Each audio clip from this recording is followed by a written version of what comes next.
Good evening, gentlemen. What is going on? It's the one and only Sir Yeetus about to drop some gems today. I know it's been a few days that I posted, but I didn't really have much to talk about. You know, I'm like, I pretty much said what I had to say within the 100 streams that I did. So, unless something comes up, I'm just chilling. But with the recent events that happened when it comes to celebrity relationships, especially between Will Smith and Jada. There is clear double standards when it comes to abuse, domestic violence, the spouse or partner being treated horribly, solely based on the basis of the gender.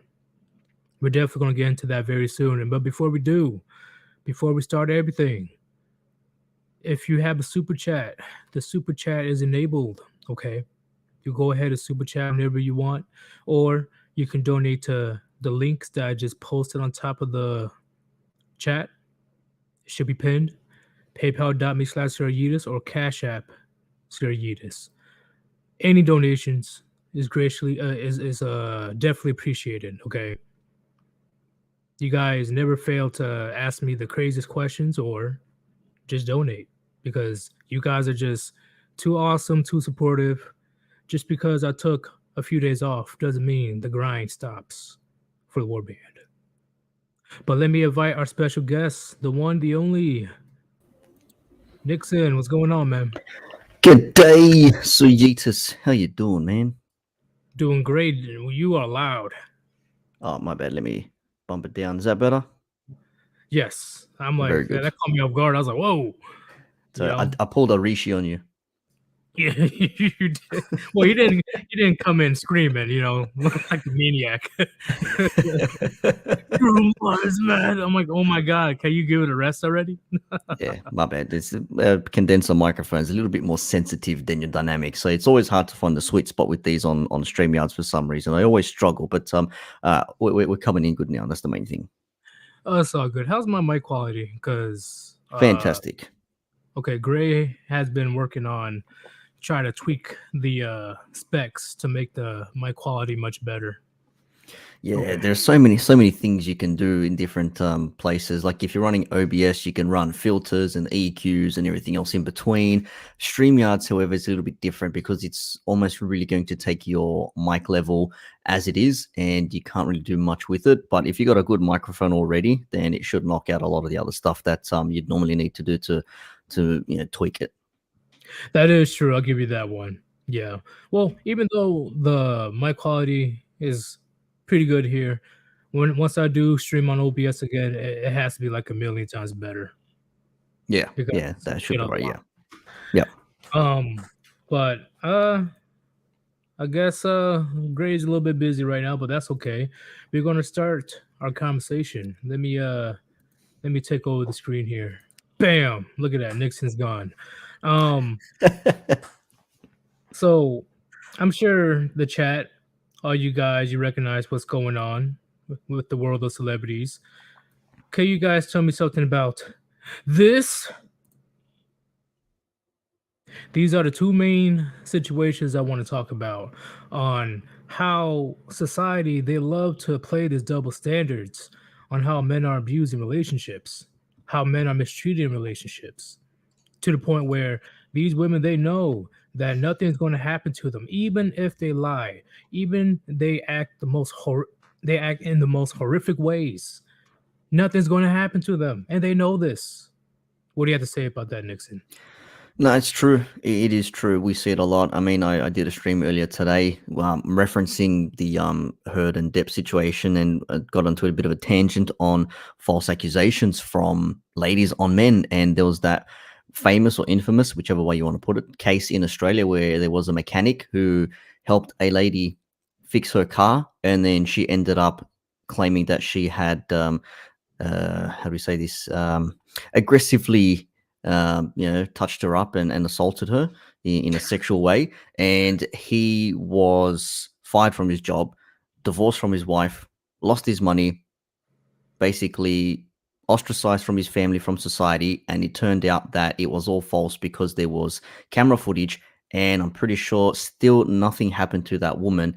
And I think he was suing her for $1 million. And I don't know the update, but that stuff is legit real. Nothing happens to these ladies if they falsely accused a man and it turns out that the man is 100% innocent. Whereas if it was a man doing it to a woman, the man will still suffer some consequence regardless.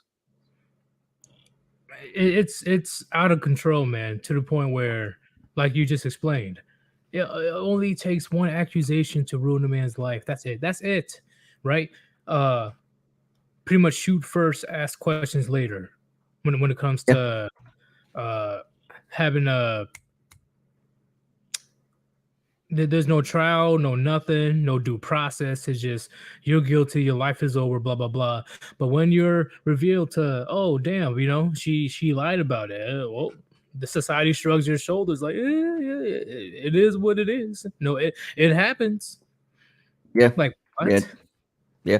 Well, the thing is, as well, I saw a stat again. Stats can say whatever you want them to say, but there was one that said it was almost like, what is it, like, yeah, 10% or 12% or something like that of men are falsely accused or something. And it's like, doesn't sound like a lot, but when you look at it, it sort of becomes 1 in 8 or 1 in 12 or something to that effect. So if you know 12 men, for example, one of those could be or would be falsely accused by a female of some wrongdoing. So it is more than what you probably would think of it to be. Oh yeah, and us men that actually sees the situation objectively as it is, yeah, is we know the dangers of the probability of being falsely accused. But of course, they want to paint it over like, well, and this is what the feminists and stuff say. Well, as long as we get that one guy that's actually guilty and the other nine are innocent, it's worth it. What the? Yeah.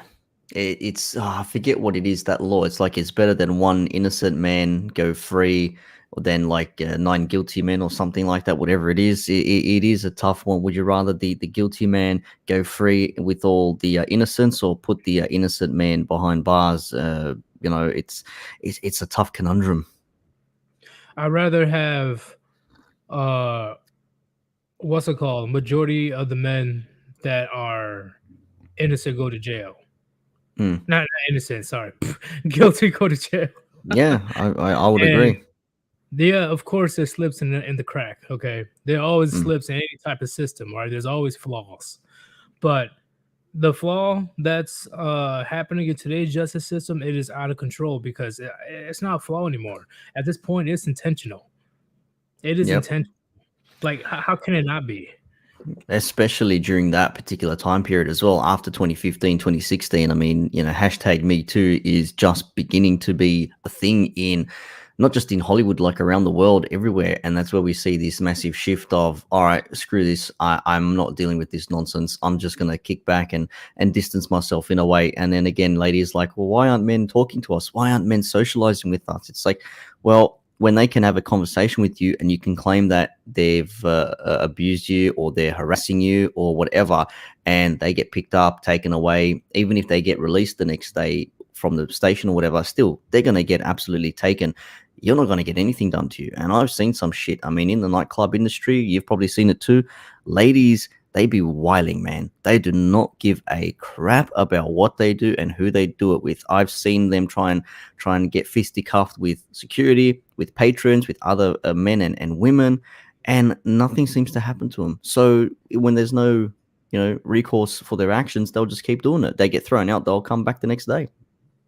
Exactly. And the funniest and truly crazy part about this entire thing is the only reason they're acting this way is because, of course, throughout their lives, they truly never dealt with negative consequences for their behavior. I mean, really negative, because all men across the board knows there's an underlying understanding that there's a chance that violence could occur if somebody crosses the line. Exactly. And when you step that line and violence is a thing, they start cowering. Well, it's either one or two things. They will duck and hide and try and claim that they're being attacked, or they'll actually throw back and possibly reap some consequences of getting some non injected cheeks lifted, and possibly non-injected lips being bloated as well. The natural way, the Mike Tyson way, shall we say?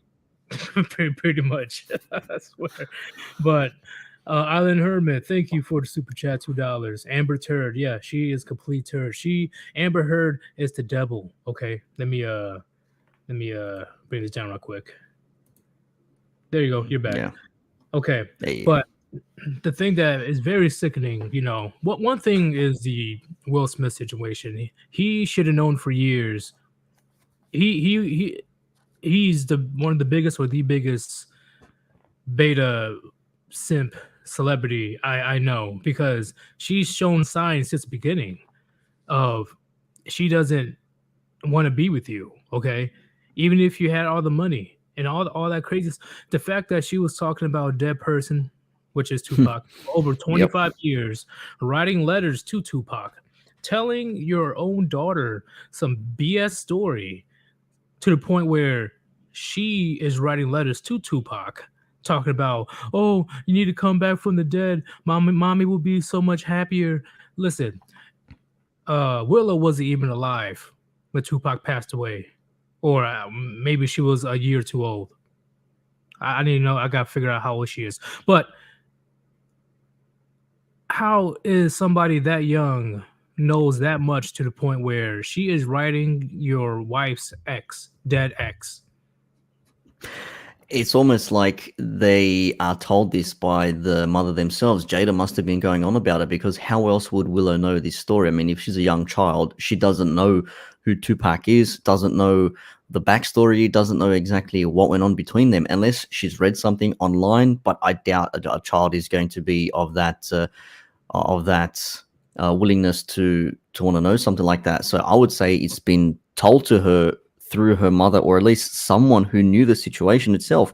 And when Jada herself apparently says that Tupac was hurt by her years ago when she told him not to do anything to Will Smith when they started dating, according to some dude who knew Tupac, I mean, that, I don't know, what do you make out of that? He actually wanted to be with her, but apparently he rejected her, as some accounts go. It's like she's manufactured this to try and showcase that, yeah, Tupac was really the man she wanted to be with, but that alpha left us way back when in September, and she was alpha widowed, for lack of a better term, as someone said in the chat. Like, that's what it is. And she's had to sort of like deal with, well, he's no Tupac, but I know he'll make some money, he'll look after me. This is when his star is rising, Independence Day and everything else, Men in Black, before Ali. And now they're stuck, and now even she says, oh, I'm unhappy, I didn't want to go through with it. I felt like I was always just relinquishing what I wanted. I was always compromising, and Will's like, I've done everything for you, and she's still not happy. Like, you just cannot please some people. You can, especially when, which is why I put a lot of blame on Will as well, because the fact that she's been going on and on talking about she loved this dead person, she's writing letters to this dead person, crying out this dead person for decades. I understand if it was like a couple months ago, sure, fine, it's fresh. But for over 25 years, hell no. Okay, how she denies that she never smashed Tupac? You're a liar. You're a bold-faced liar. You two smashed.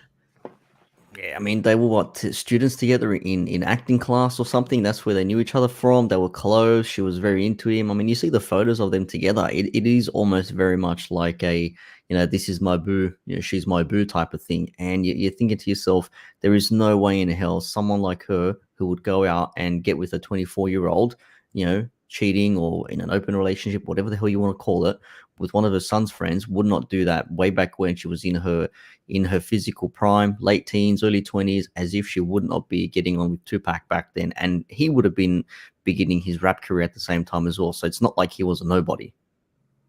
Yeah, definitely was a nobody, but I'm just saying, no woman will be crying this hard over a friend. No, exactly. Not a chance. I mean, 25 years, come on. A couple of years, I can understand. 5, maybe. But after that, you're thinking to yourself, well, it's gone, it's done and dusted. There's nothing else for me in this. This is my life now. This is who I have, and this is what I'm sticking with. But she keeps bringing it up nonstop. I'm unhappy. I wanted more than this. I want to know what it's like to be loved. Bitch, you have someone there who loves you and cares for you, obviously in a skewed, demented kind of way now, but never happy with what she's got. I mean, any other woman would probably love to be in the position she's in, but because she believes herself that she deserves something better, that Park was the man she actually wanted to be with. If he hadn't left us, maybe we would have been together. Like I had hope. Like she actually probably believes that he would have actually taken her on as his number one. Yeah, and JD, she's a narcissist. They find the most hurtful way to harm their spouse and do that. She probably Oh doesn't yeah. even love Tupac. She Mm. doesn't know how to love. It's just to hurt Will Smith.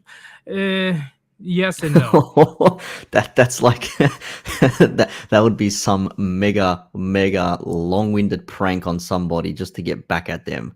Like If that's the sole reason, just to hurt Will Smith, then that is diabolical. That is Whew. evil. That is evil. But I say that she had a thing for Tupac, and she cries over what could have been every Yeah. fucking day because she admitted not that long ago that she didn't even want to marry Will Smith, but her mom forced her to, or Well, that was another pressured her thing. Yeah. to. That was another thing as well. It's about time. You need to get married. She didn't want to. She was crying before she went down the aisle. Will was nervous and he was, yeah, didn't know what to do. And yeah, the nuptials were different as opposed to traditional ones. And that's where we're at now. Yes, and the crazier part is right. See, it just gets even crazier.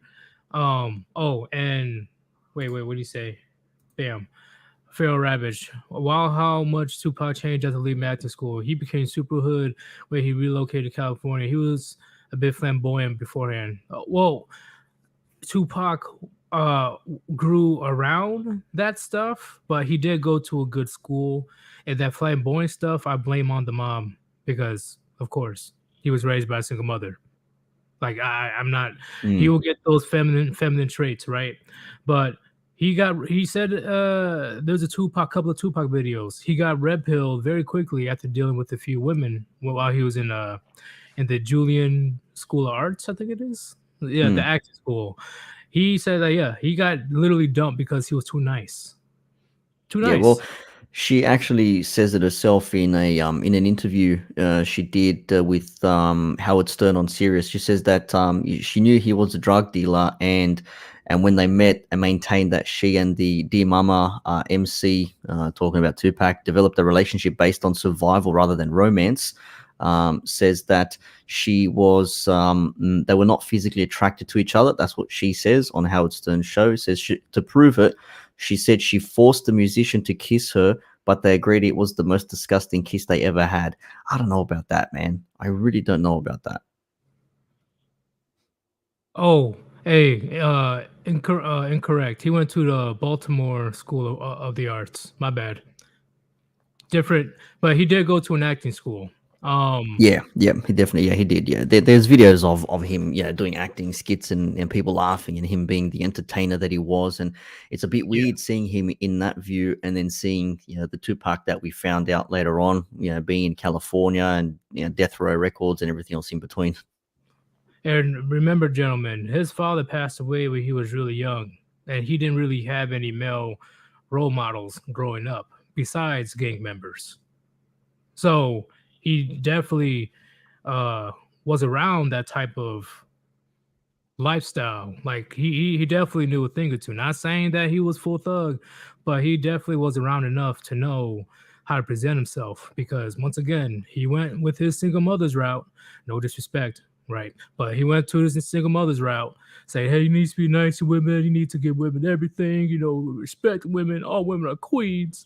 And he got burned on multiple occasions. You see the extreme transition from him back in high school to where he became a full blown thug persona, right? Hmm. Because clearly that's not what the ladies want. You guys see the extreme transition. Um, Later on next week, maybe I'll bring up that video again and explain because once again he got red pilled. He got red pilled. So doesn't mean he hates women. He just knows what women like now. It So was like it's like that that Snoop Dogg clip where he's on that talk show and lady says, "Oh, you said a lot of things about women back in your day. Do you get hell no?" He goes, "Yeah, f them hoes." Like he's like, "I know what I said." He's like, he stood by it, man. It's like gotta give Snoop some credit for that. yeah, he stood by it, and unfortunately he went too far and that cost him his life. You know, Hmm. I see Tupac as a entertainer, right? Even though he's been through a couple of things where he shot a couple cops because they were beating somebody up. That he Yeah. and he was acquitted from all charges Hmm. because there's literally proof. Like, yeah, these cops were literally beating somebody, and then when Tupac told him to stop, and those cops, was like, hey, you need to get out of here. Why are you here? He pulled out this gun and defend himself. You know, Things people do, man. yeah, that's just a sidetrack story. Yeah, he's not a thug, but he did have that thug persona that worked until he went too far one day, and you know that got him killed. But besides the point, second reason why Will Smith, I blame most of it on him. And don't get me wrong, he's in a horrible situation, but at the same time, he should have saw it coming. The fact that he allowed his wife, and of course sometimes himself, were able to air out their dirty laundry on the what's it called, the red table. Hmm. I think that's what the show is called, the red table.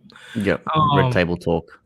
and literally airing out every little detail, and the fact that he even agreed to even talk about the August affair. The fact that she is willing to sleep with her son's friend that was going through something himself. Yeah, that's the other thing as well. It's the thing where she wanted to speak about these. That's her thing. And I did a video on this when this first happened. I said, oh, like this one's on Will, and my breakdown, it wasn't like, oh, this what happened, this what happened. I was like looking about, okay, how do we get here? If anyone is going to talk about anything personal in their lives, let's be real here, most of the time it's going to be a female doing it. Men do not go out online or in social media and discuss their personal lives. We keep that shit private, or we'll be very, very restricted with it. Ladies, on the other hand, they're more inclined to be out in the open and gossip and talk about stuff that's in their personal lives. So Jada would have absolutely said, you know what, this is juicy stuff. Hollywood, power couple, Will Smith, Jada Pinkett, blah, blah, blah, Tupac's ex, doing this, Will Smith, Academy Award winner, etc., etc. Man, their relationship ain't perfect. This is what's going on. She does not feel loved. He is too overbearing. You remember the 40th birthday extravaganza that he tried to plan for her? Because it was the biggest display of ego. It's like, well, sorry for just trying to show you that I love you in a way for your 40th birthday. And Yeah, then and they they ended up being a shit show. So they love to discuss these things to the public, man. So it was, he let it happen. I agree. But if it wasn't for Jada wanting to discuss these sort of things with her crowd and her audience, none, it would not have gotten to this point here. But it's a female thing, man. They love to talk about these things and they do it to themselves. And when you put your personal situation out there for everyone to hear and everyone to see, of course, people are going to talk about it. Anything that goes out to the public will be looked at, criticized, scrutinized, agreed, disagreed upon. So there was always going to be something coming from this. And even if a man does talk about his personal stuff, best believe he's telling you everything you know. He's not telling you everything he knows. Hmm. Okay. Women are definitely the opposite. They will literally tell your whole fucking biography. Like it's insane. That's why I tell you, do not pillow talk with women. Don't do it. They don't care. Even if it's your own mother, don't do it. Yeah, they'll find something. They'll find your sweet spot. They'll find something that really annoys you or gets to you, and they'll use that as the what do you call it, the kill switch, and that'll set you off. And once they've got that, then they practically own you. So don't try and argue with them. Just put your hands up, say, "Cool, I'm out." Turn around, see you later, bye. Right. Because think about it, gentlemen. Think about it. How do you think your aunts and uncles and your grandparents always knows what's happening within your household? They're always talking. Even at times, even your own dad is like, "Wait, what? I didn't know that." Yep, they're always talking, man. Still sit with my mum and sister when they get together, when I go over, and you just hear them talking about shit. And I'm sitting there just overhearing them, hanging with my brother-in-law, and I'm just thinking, I'm like, how the hell do you know all this shit? Like, why do you know all this shit? Why does it matter? What purpose does it serve you knowing other people's business? Females love to gossip about absolute horse shit, man. They just love it. And my bad, Kono. Is there any way Will can win though? 50% or getting cucked? Sign her Oh, the check. Sign her the check and walk away. Just take that L, Will. Take the L. Give her the check. Walk away. well, he's up for what, giving a half now because of the California law, being together for more than 10 years, entitled to half. I take half his shit, like Eddie Murphy once famously said. So she'll be up for a nice little payday, man. Around 150 million around there. Oof, that's a Around lot of there. moolah. Yep. But at this point, if I was Will, I wouldn't care. Sign her the check. Walk away. Yeah, You get out while you you still can. Yeah, you messed up. You lost. Take the L. Do what you got to do. Your peace is the number one priority. Just it is what it is. Sometimes you just gotta say that. There's some battles you just can't win. Okay, especially one man against society, right? Because you're a celebrity. Your narcissistic, conniving, manipulative, gaslighting wife, right? The kids doesn't help either, right? Because they're definitely going to side with the mom, and then you got to deal with everything else when it comes to uh, the divorce lawyers and stuff that's going to coach her on what to say. Hmm. And don't forget about the feminist judge. So you already lost there. So just take that L, Will. Sign the papers. It is what it is. You're still a millionaire. You still have around 150 million or 100 million. Just walk away. Still a It lot of is money. what it, Does he have a way out of this though? If he was to walk away and say, "Yeah, you know what? My hands up, my bad. I take that. I acted like an absolute tool. I should have seen this long time ago. I didn't want to lose her. I wanted to be married. She was it for me. Blah blah blah. Family, this and that." If he walks away, does he still have a way to redeem himself, for lack of a better term? does he? Huh. I say yes. Hmm. Not all the way, but he can get some redemption back. Yeah. I think if he says, "Yeah, you know what? I'm filing for divorce. I've had enough of this shit." But then he'll be turned on. Oh, look, see, he really didn't love her. Yeah, he really didn't love her. See, he wants out now. He's not really for her. Whereas if she does it, well, I'm not really feeling it anymore. Clearly, I'm not really in love. So thanks, Will, for the last 25 years. But yeah, I'm gonna cut and run, and I'll take my pay cut now. And ladies will file for divorce more often than not. Isn't that the stat? What, 60-70% of divorces are filed by the ladies? So but then again, if she files, then a lot of people who are against her will say, well, there you go. There you have it. There's the proof. She didn't really want to be with him. Well, they can't really, based on that performance at the Oscars, they can't say that he didn't. He sacrificed his entire career, right? But I know they're Oh, going to spin the narrative, and like, he's this, he's that, blah blah blah. Even though there's way too much evidence at this point of Jada being the bad guy, but I yep. don't underestimate these feminists, these leftists, to try to spin the narrative to make Will somehow, some way, the bad guy. Hmm.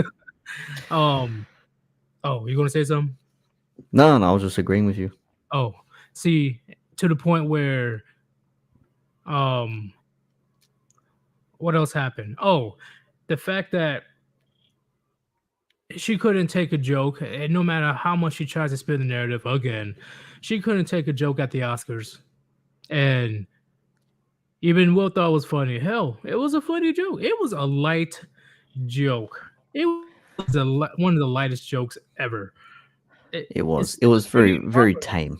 It was tame. It was so tame. When I first heard it happen, I was at work. I had one of the guys next to me say, "Oh, Will Smith just hit Chris Rock. I'm like, what are you talking about? At the Oscars, I'm like, nah, surely it's a joke. It's got to be a prank or something. And then you watched it, and then you see him get on stage, and then the giggle and the laugh, and you think like, oh, yeah, it's a joke. And when he's yelling back at him, screaming, swearing at him, you're thinking to yourself, okay, there must be something to this. And then the aftermath, no files charged, but then the cops were looking into it, and then sponsors have left him, movies have dropped him. They were talking about removing his Oscar, etc., etc. So there were some repercussions for him, and now he's like lost in a way. Oh, it's over because I believe he wasn't angry at Chris Rock. Yeah, I he honestly just happened to believe, take it out on him. He was yeah, just the wrong man at the wrong time. yeah, because I don't know, man. It's just, hmm, the fact that she was giving him the dagger eyes, probably silently telling him, "Oh, Tupac wouldn't let that happen," or "Do you want me to cheat again?" And that's how Will got like so upset, you know. An emasculated man. That's what that is. They're giving him that side eye look, and it's like, you're gonna do something about this. He's like, okay, all right, can I have my balls for this? 10 seconds, please. Thank you. Put my balls on, walk, and remove balls, and there you go. Put them back in your purse. Thanks, Jada. Thanks, Queen. Oh, I'm putting up a poll right now on the YouTube channel. What will you do if you were Will Smith? Chat, everybody in the chat, what will you do right now? Will you take an L and divorce Jada, or will you stay in the marriage? Yeah, Because personally, I'm taking that fat L. It is what it is. I'm enjoying the rest of my life in peace. What about you, Nixon? yeah, that sanity is way, way, way worth more than what the unhappiness is. I mean, just being able to say, yep, you know what, screw this. I'll take the money, I'll make the money back. I'm 50 years old, 53, whatever he is. I still got years in me. I can still make decent amount of money with a couple of movies here and there. And you know what? I'm just gonna separate myself. And you know what? I want to go get that harem of 20 women, which he once said, I think a few years ago, he said, do I want to have, and I thought about having 20 women and Halle Berry and a whole bunch of others. And I'm thinking to myself, bro, you would not say no to Halle Berry if she dropped her panties in front of you, man. Cut me with that bullshit. You talking about Prime Halle Berry? Yeah, Will Smith. Yeah, some like mid in Oh, like in the in in a the 2000s. heartbeat. Yeah, that's what I said. I'm Oh, like, man, she got her Babylons out on Swordfish. She was in X-Men. She the Monsters Ball and everything else. She was in like prime A-list actress way back when. Holy, I mean, even that scene in Swordfish when she's undoing her dress, where Hugh Jackman catches her with the mic on her, was like, damn, Halle Berry, you are fine. hell yeah, she was named what, the most beautiful woman in the world 2 times in her prime. Oh, Yeah, in a heartbeat. Whoever says no, I question your sanity. I'm gonna let you know right now, because she was yeah. fine. Oh man, Halle Berry way back when I was like, whew, I think even I said it, man. If Halle Berry says, come at me, are you gonna sign up? Fuck, let's go, man. We're going. Whatever I'm doing. See you later. Bye. Mid set, I'm playing your set. Someone pre-mix CD. I'm out. See you later. Bye. I'm going. Halle Berry in my hand. Let's go. I'm not But sitting there for that. somebody said, hold up. Somebody sent me something. Give me a second. Give me a second. Oh, Mr. Pliska, he lacks the tolerance to contain his emotions and shared no father in his childhood. Actually, he did Yeah. have his father in his childhood. It's the fact that he's been dealing with you know how venomous and spiteful and narcissistic and manipulative and gaslighting Jada is. Imagine dealing with that for at least 10 to 15 years now. Hmm. It will drive any man insane. Like, Yeah.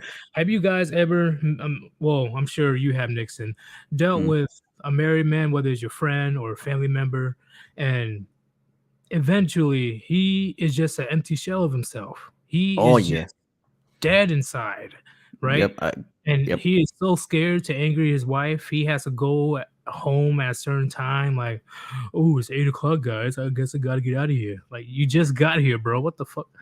Like, It funny thing is, it's like, oh, hey boys, we going in. Oh wait, I got to check with the missus. I'm like, check with the missus for what? I've got to see if there's anything else happening. I'm like, bro, it's a Thursday night. We're all gonna go watch a game, for example, like football here on a Thursday night, for example. We're all gonna go to the bar, we're gonna grab a couple of pizzas or whatever, we're gonna watch a game, we're gonna kick back. Oh, no, I gotta be back before 9 o'clock. Bro, you got no kids. What do you have to be back before 9 o'clock for? The missus wants me back. It's like, for what purpose, man? Like, men will do whatever their wives say to them within a heartbeat, but their wives will just go out and do whatever the hell they want, and the men are just like, hell yeah, I have some time to myself. It's like, bro, you don't know what the hell she's doing when she's out and about. She's got her thumb on you, but as soon as she says, I'm going out with the girls, we're gonna go, I don't know, watch a movie or some shit, then we're gonna go and kick back at someone else's house. You have no idea what's happening. You're just happy that you have some freedom to yourself at that time. But when it's down on your time, they're always going to be looking at you, looking at the clock, thinking like, where is this guy? Where is this guy? So I know a lot of men that are like that, man. They are just so out of it when it comes to they can't have fun anymore. Yeah, and on top of that, imagine dealing with that type of behavior. On top of dealing with Jada Pinkett Smith out of all women. And once Mm. again, Chad, you know how venomous she can get. And you can't do anything about it. You can't do anything about it. How could you not go insane? And the only way that this situation will end is HMT. Do you know what that means, Nixon? HMT. Yeah. No, It, please it's explain. it's pretty much OJ, pretty much. All right, yeah, yeah, we don't want that. No, no, no, no, no, no, no, Yeah. no good. So, and there were men that were driven to that point all the time, all the time. You just don't hear about it. Mm. You just don't hear about it as often because, of course, if somebody gets to the point where somebody gets seriously hurt or killed, they're automatically going to blame that man 100%, all fault. No one tries to figure out how it got to that point. Nobody. Nah, it's just he did it. There was something wrong with him, or he was a terrible human being. He was a terrible man. Toxic masculinity, insert buzzword, etc., etc. Case closed. It's like, hang on a second. Look into the inner workings of this man. What was his life like? What was his day to day like? What were the people around him like? What was he going through? Maybe he was going through some shit. I mean, how many times have you heard an instance where a woman has done something horrific, i.e., Minecraft her child because she was suffering from some postnatal um, uh, episode, or she had bipolar, or had schizophrenia, or some sort of mental condition, or was unable to contain herself, and she's led away scot free, or at least had sentences reduced because of said condition. I can pull up a couple of articles now. There was one article I found the other week.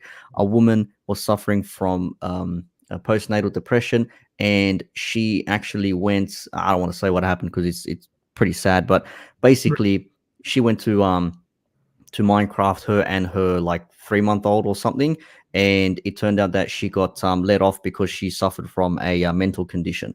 I mean, these guys that commit crimes of the same sort of nature, or at least through their own sort of mental conditions, they're always seen as being a problem or being a pest. See, look at this, psychologically damaged, but they're still put in jail. No one says, "Oh, sorry, we'll give you some treatment and sort yourself out," but they'll do it for the ladies.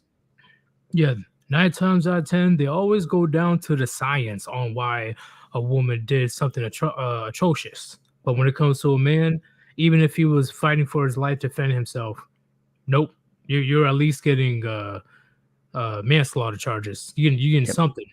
Mm. I'm like, Yep. what? Like you see my defensive marks. So what did she try to stab me? What are you talking about?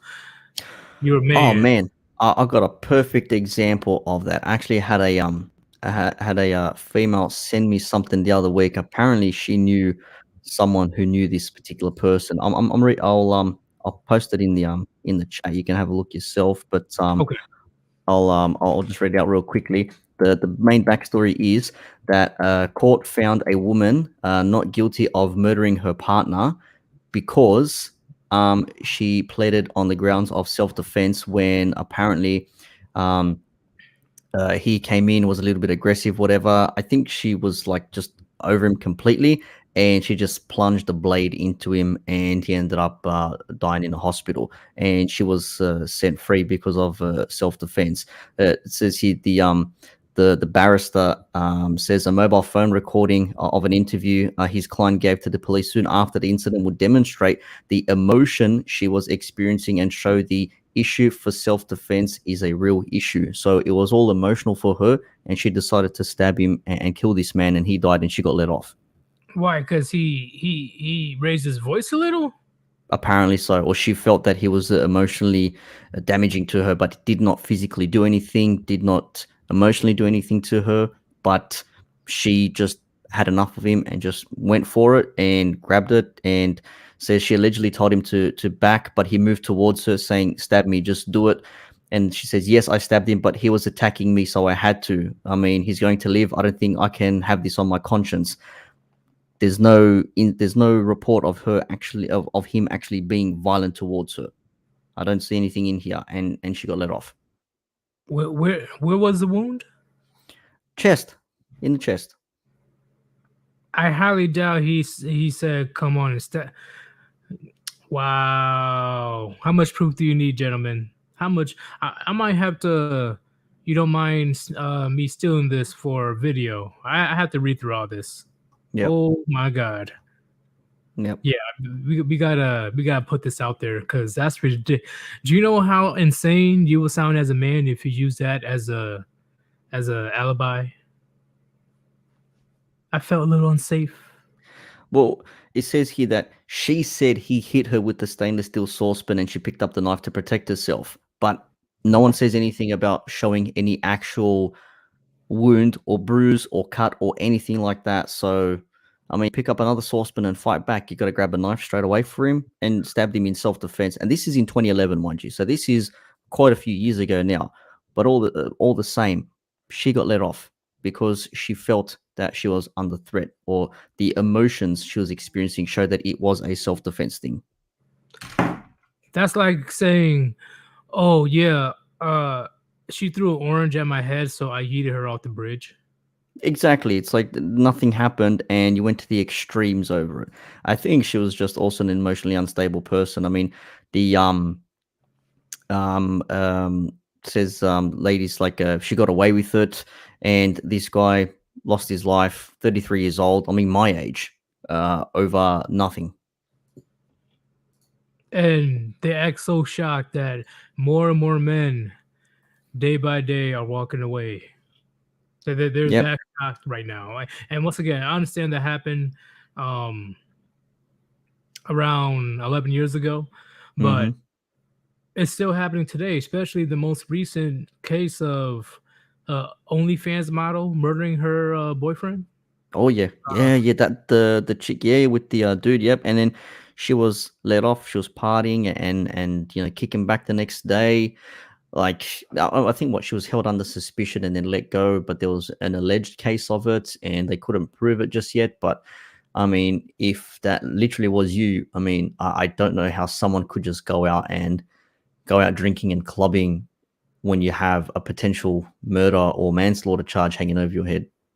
I will be buried under the prison before I can say I plead the fifth. You would not even have a chance to see the sun. No, like how did it get dark in here so quickly? Like, like my head was spin so quick on how fast they'll get me into a maximum security prison, something like that. Death Hmm. penalty, depending on the state. Yep. Like, wow. Like, see, this is what I'm talking about, gentlemen. This is what I'm talking about when it comes to double standards, when it comes to abuse, especially abuse that goes too far.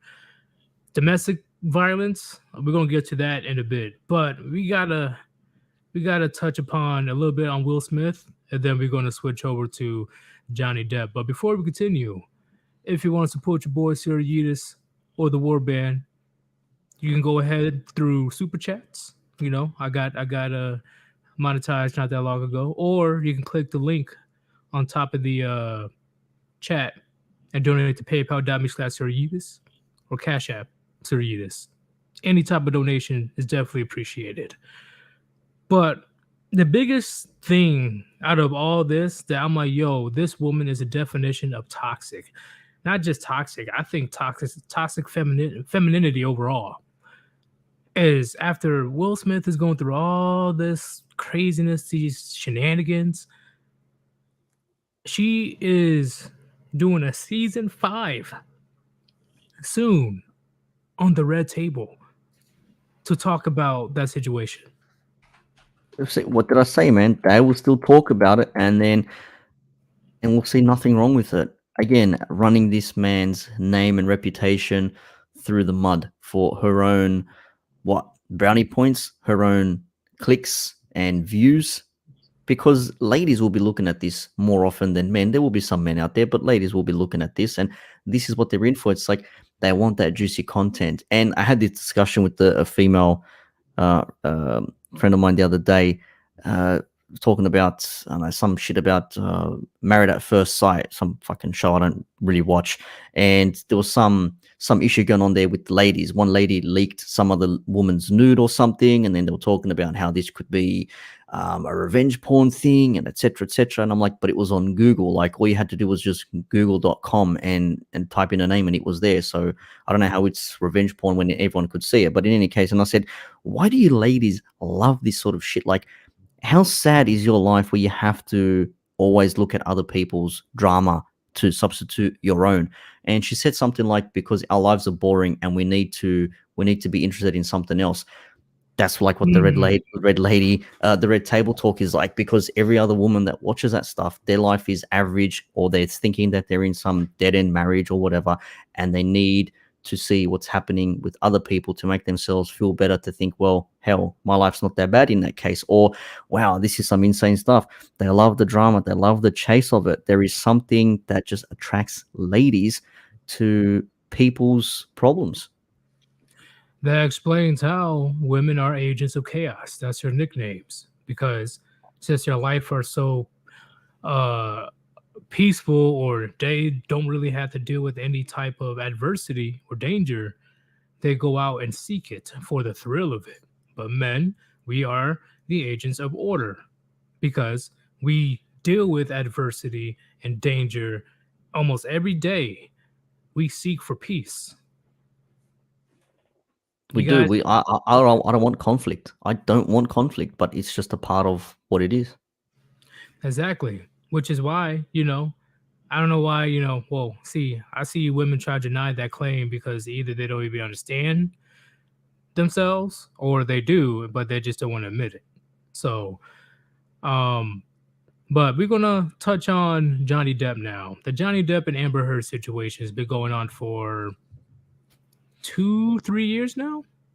Yeah, I think yeah, it's been what, a couple of years, at least one or two, since the tapes were released, or we say tapes like we're talking out of 1995.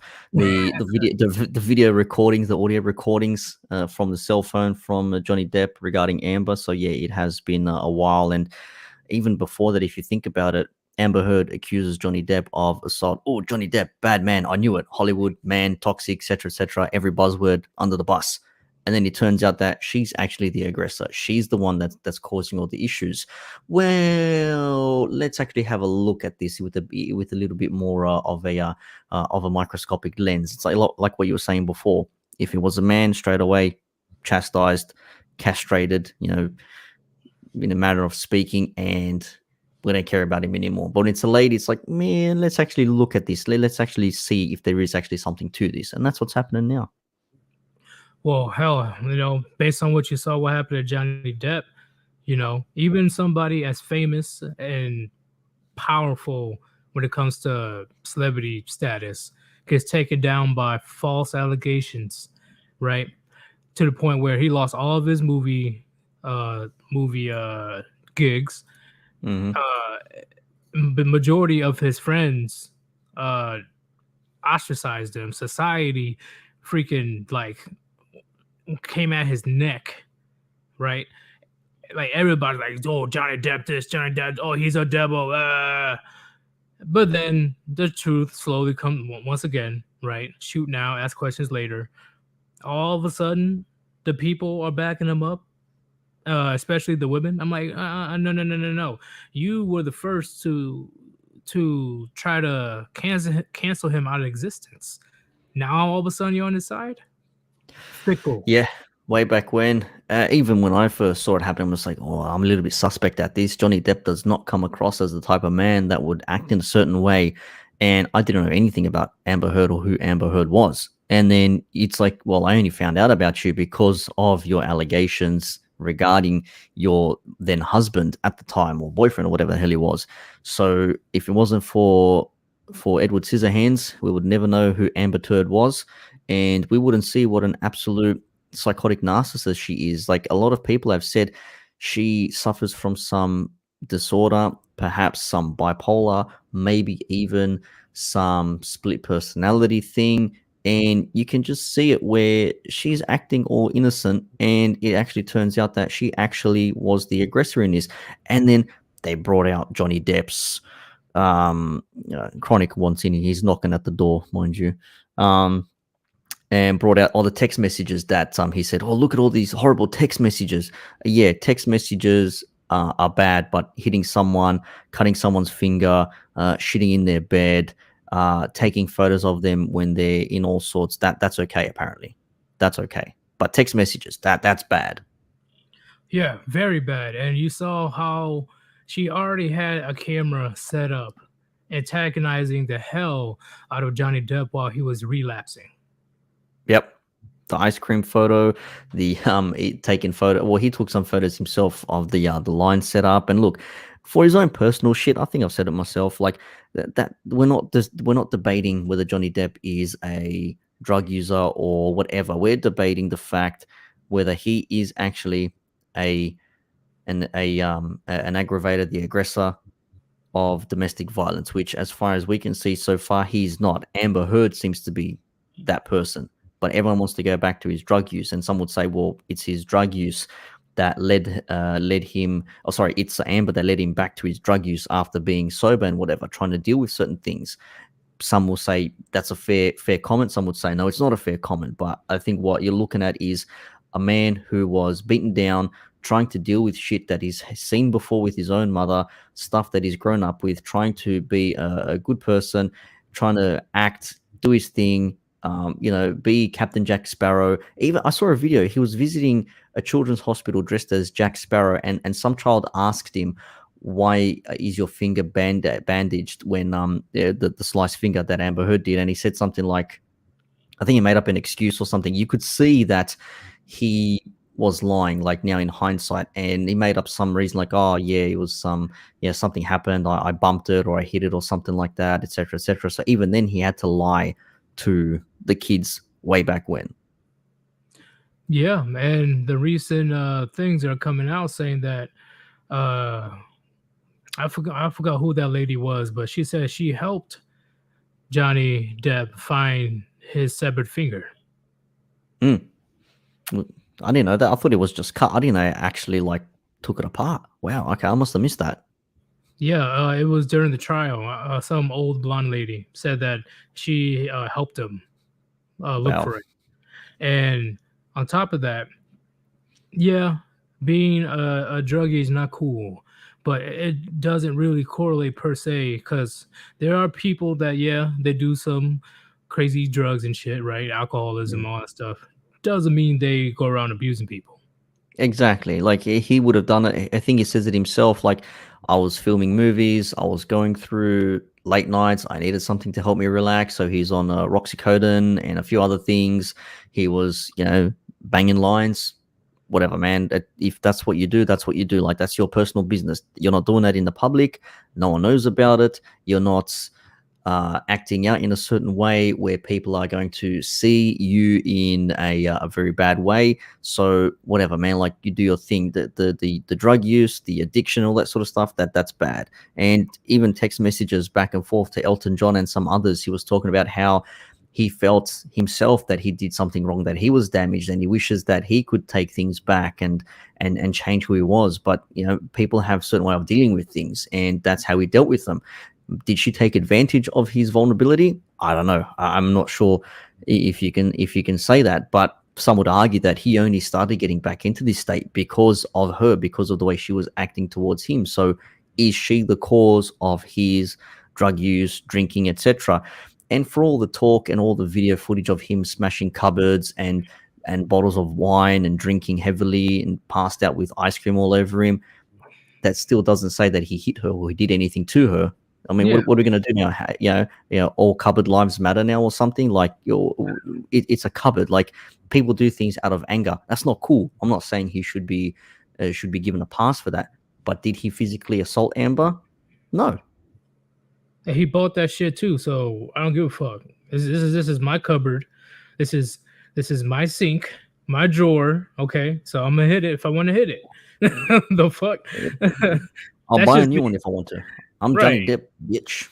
Like how crazy society will get knowing that somebody can get in trouble just for hitting the property that they bought and deem Mm, it as domestic violence. yeah, Like crazy. what? But Mr. Pliskin, he clarified. He said the blonde lady that I was talking about was his nurse, Ah, and right. Johnny Depp's security guy found it. Okay, there we go. So you So found the yeah, finger. it definitely got that bad. It got to the point where I wouldn't be surprised if Johnny Depp relapsed if he did, because once Yeah. again, dealing with these type of toxic women, gentlemen, yeah, toxic femininity, it will drive you to an early grave because that happens.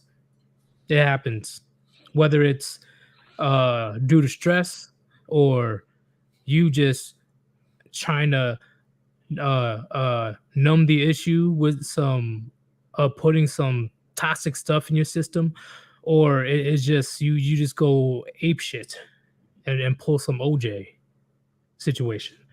You know, a lot of society doesn't want to talk about that because once again, they don't want to put any type of responsibility or accountability on women. They don't because that'll defeat the purpose of being a independent victim. And you guys heard me talk about that many months ago of how modern women are pretty much a oxymoron. They literally call them, well, they wouldn't call themselves, but they literally are independent victims. Would you agree, Mm. Nixon? Yeah. Yeah. Like it sounds like it makes sense, but it doesn't make sense. Who knows, man? Anyone can make up their own reasoning for why they are in a certain way and blame it on a certain thing, and it is what it is, and just accept it. And that seems to be the way it goes these days. It's not my fault. It's always someone else's fault. No, you are responsible for your own actions. Like, all the same, Depp is responsible for his drug use. Depp is Bingo. responsible for his drinking. Depp is responsible for all the things he did. The same way Amber is responsible for the shit that she did. But we're trying to find a way to excuse her and say, well, it's not her fault. She only did these things because of X, Y, and Z. That doesn't negate the fact that she still did it. I agree. And Johnny Depp, he admit that yeah, he did drugs. He did it. He did admit in court. Yeah, I did it. But what's the point? Like, okay, that doesn't mean I went all Mike Tyson on Amber Heard. No, in fact, Yeah. she faked her bruises and stuff. The She, makeup disappeared yeah, straight away the next day. Magic. yeah, and on top of that, the way that when Johnny Depp or any of his associates, they are on the stand and explaining what's going on, she has like a smirk on her face. That is Oh, disgusting. actually, I did see a video. Who was it? Some Miss Keisha or is Keisha or something like that. Put out like a 30-second clip of Amber talking to her lawyer or something like that, and you can see like her face change. She had a bit of a smile, bit of a okay, yep, I understand. And then when she went back into a chair, that worried face came back right on her like in an instant like that, man. I'll find the link. I'll send it to you in private. Just check it out for yourself if you haven't seen it. It's funny, but at the same time, you're thinking to yourself, like, wow, this lady actually faked being upset. That's what it looks like. Chameleons, gentlemen, remember, you need to understand, all right? Don't let anybody tell you otherwise. Women are very good. They're very good at manipulation. Okay? Don't tell me otherwise. When it comes to the emotional field, women take over on that side of the fence, okay? Um but the crazy part is that she's been called lying on multiple occasions throughout the years. Say that she donated millions to a fundraiser, or a charity. I forgot which one it was called, but she was called lying in that one. Oh, all right, let's stop right quick. The only Undead Chronic, what's going on, man? There can be no redemption for cuckold, Sir Yeetus. How dare you say Will Smith can get redeemed? He will forever be the metaphysical representation of cucketry. I'm saying, well, black cucketry. White cucketry is owned by Jack Murphy. I think Jack Murphy takes the prize over everything. But no. When it comes to Hollywood actors, wannabe thugs, chipmunk face bitch boys, Will Smith is King Cuckold. Oh, to the world, he always will be. I was just saying for himself. Do whatever he has to do whatever. You already fucked up your reputation for the world. I'm cheering for Jada in the divorce court. I want Will Smith to get stripped down naked in front of the family court judge, hung upside down and bled out so they could sell his blood bags to just make more money off his corpse. Well, it was on him. He should have known at this beginning. He should have known. But in the end, I don't give a fuck about either of them, winning or not. But Jada is a vile, toxic bitch. She needs to fucking go away for good. Like, holy crap. Hell no. I think her getting all the money and spending the next 3 decades, like, holding on to the last string of youth she might have, like Madonna, and then, pulling a Whitney Houston, I think that'd be the best turnaround for this. And Will Smith is, like, outside the bed. Can I see you one more time? No, Smith. Well, I see Jada Pinkett Smith creating a Tupac cult, making all her kids bald and shit. Oh, wow. Isn't that a thing? Like, ladies tend to make their kids or make their kids look like the guys that they once admired. Is that a thing? Making them dress like? No, the meme is why do all these single mothers dress their little babies like the dudes that knocked them? That's up? The one. That's the one. Thank you. That's the one. You see like 3. Have you seen any of those kids? Yeetus? You see like some like toddler walking around with like a sideways hat with the tag on, little Nikes. You're like, what a waste, bro. That kid wants to be running outside in the grass. Say you got his ass in the weave salon. I don't get why you address your child as a fuckboy. It is so weird. It is so weird. Like, this is my king. I'm like, yo, you are a borderline creeper right now, bro. Like, that is a child. All right, why are you treating your child like a grown-ass man? Relax. Because, seriously, it gets to that point. Like we said before, Nixon, she's the one that's talking to her own daughter about Tupac. Like, her daughter wasn't even alive. Yeah, how else would Willow know about him unless she decided to tell her about him? Your mommy once knew a man who was great in every way, but he was taken in Las Vegas way back when, and unfortunately, she had to marry your daddy now, Will Smith. Like, how Will Smith did not go OJ at that point? That's just me. That's just me. At that point, like, all right. Like, I would, like, how in Fresh Prince where Jazz always get thrown out the house by Uncle Phil? Oh yeah. Yeah, I definitely would have been Jada. Like, if I was in Will Smith's position, but Will Smith, of course, he's a weak and broken man that's never going to change. It's his life is a huge lesson to all the men out there. Huge lesson. Okay. How the fuck you gonna stay with a woman that's crying over a dead man for 25 years, and your child is writing letters to that guy that she doesn't even Jada is sleeping with your son's best friend that's going through mental issues as well. That's another good point. What the fuck? How are you still and you commit career suicide in front of the 100 people that are watching the Oscars? Ruin the friendship. Like, they were friends. I don't think Will Smith can have any friends. Okay, they were on good terms. I wanted to say that they were friends, but they were on good terms. Well, I'm good terms with the Asian ladies that rub me down for $50, but like I'm not their friends. True. But in the end, he's looking behind him like, "Did I do good, Jada? Did I do good? Come on, please react. Come on." Come on, Will. Put the chain around your neck. Let's go. Chain around your neck. Let's go. Come on. Where you going? That's why he was like crying at the Denzel Washington. Them had to come up, like, hey, bro, come on, man. Like, hey, quit being a little bitch out there, man. She's like, chill the fuck out, man. Like, he's crying more than Jada during that situation. I'm like, well, what the fuck, bro? Like, he gave us a good fresh memes, right? Like, he's the meme. You see the meme where we put up, and it was like Will Smith was like shouting with the cheeks out. It's just like when the man banging your wife needs a place to finish. I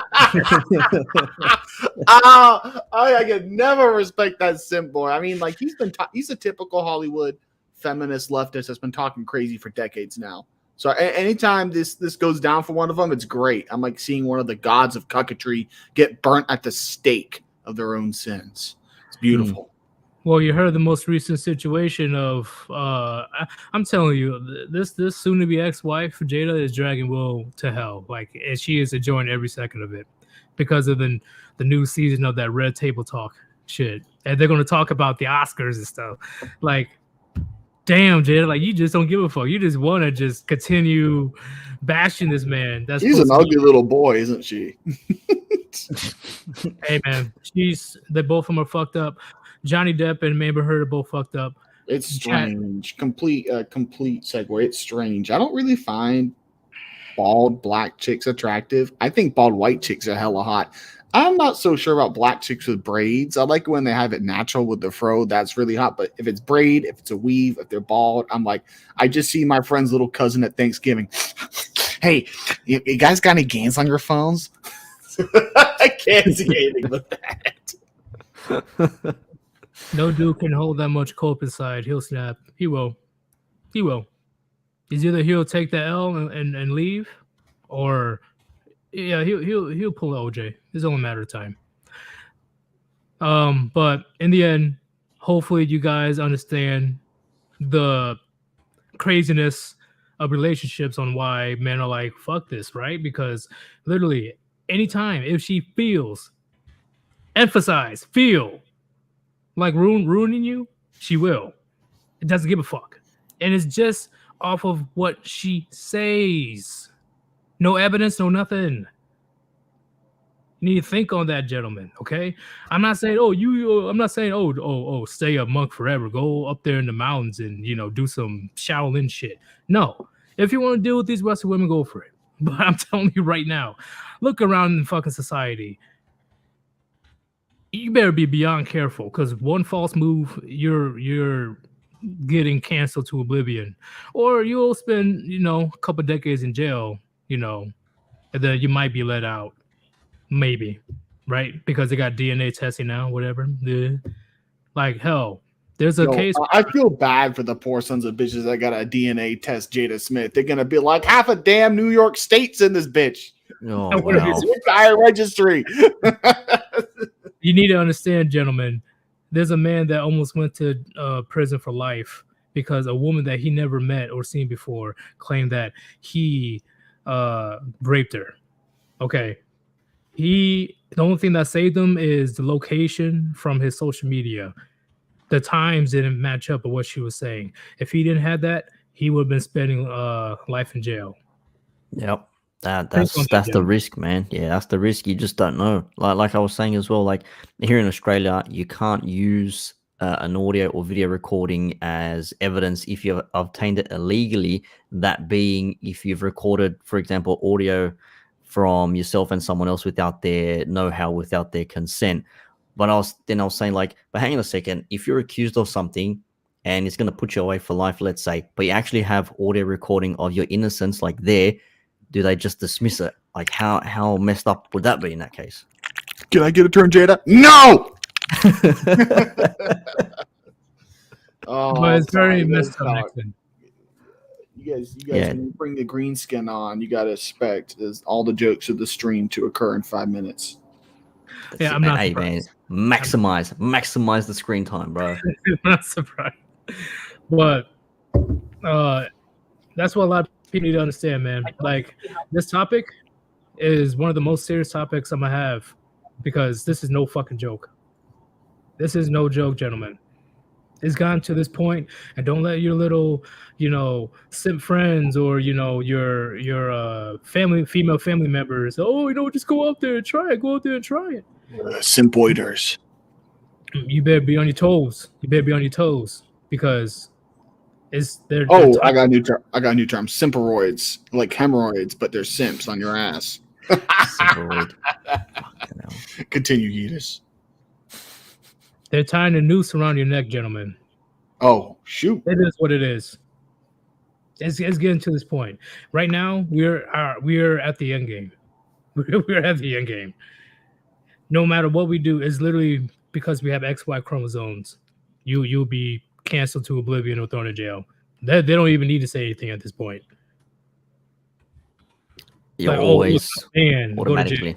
Yep, automatically sent. Do not pass go. Do not collect $200. You're a man. Sorry, man. Straight away. Auto cocked. Basically, that's how it is, man. But the next thing that I need to get into is the domestic violence, right? You guys really need to understand why you shouldn't be alone with a woman in the room.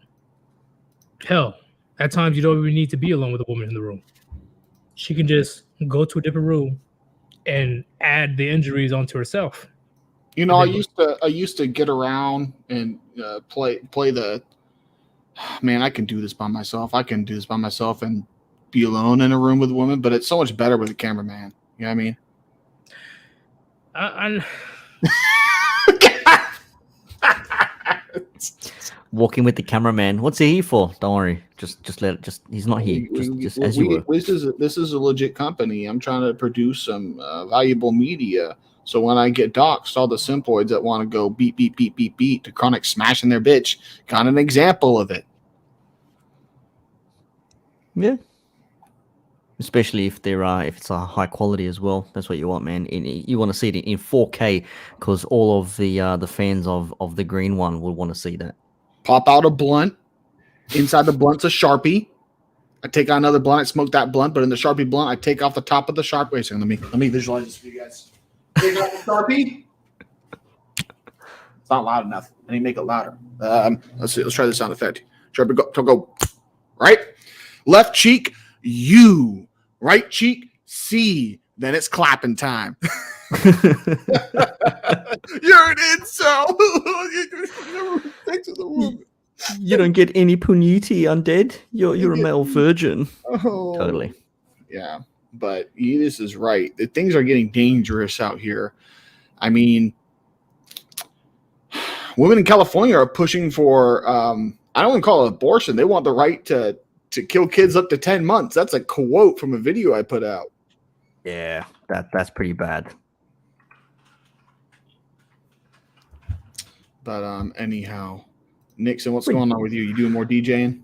Yeah, man, got another gig tonight, Saturday. Then I got a boat cruise tomorrow, Sunday. Apparently it's meant to rain this weekend, so that's pretty shit being on the Sydney Harbour. But I'll be indoors, but all the same, still undercover, I should say, not indoors. But yeah, that's what's happening. And then we're just chilling, man. How are the golf bars? Been into any lately? I've been to any golf bars recently. Nah, like a week ago. Not going this weekend though.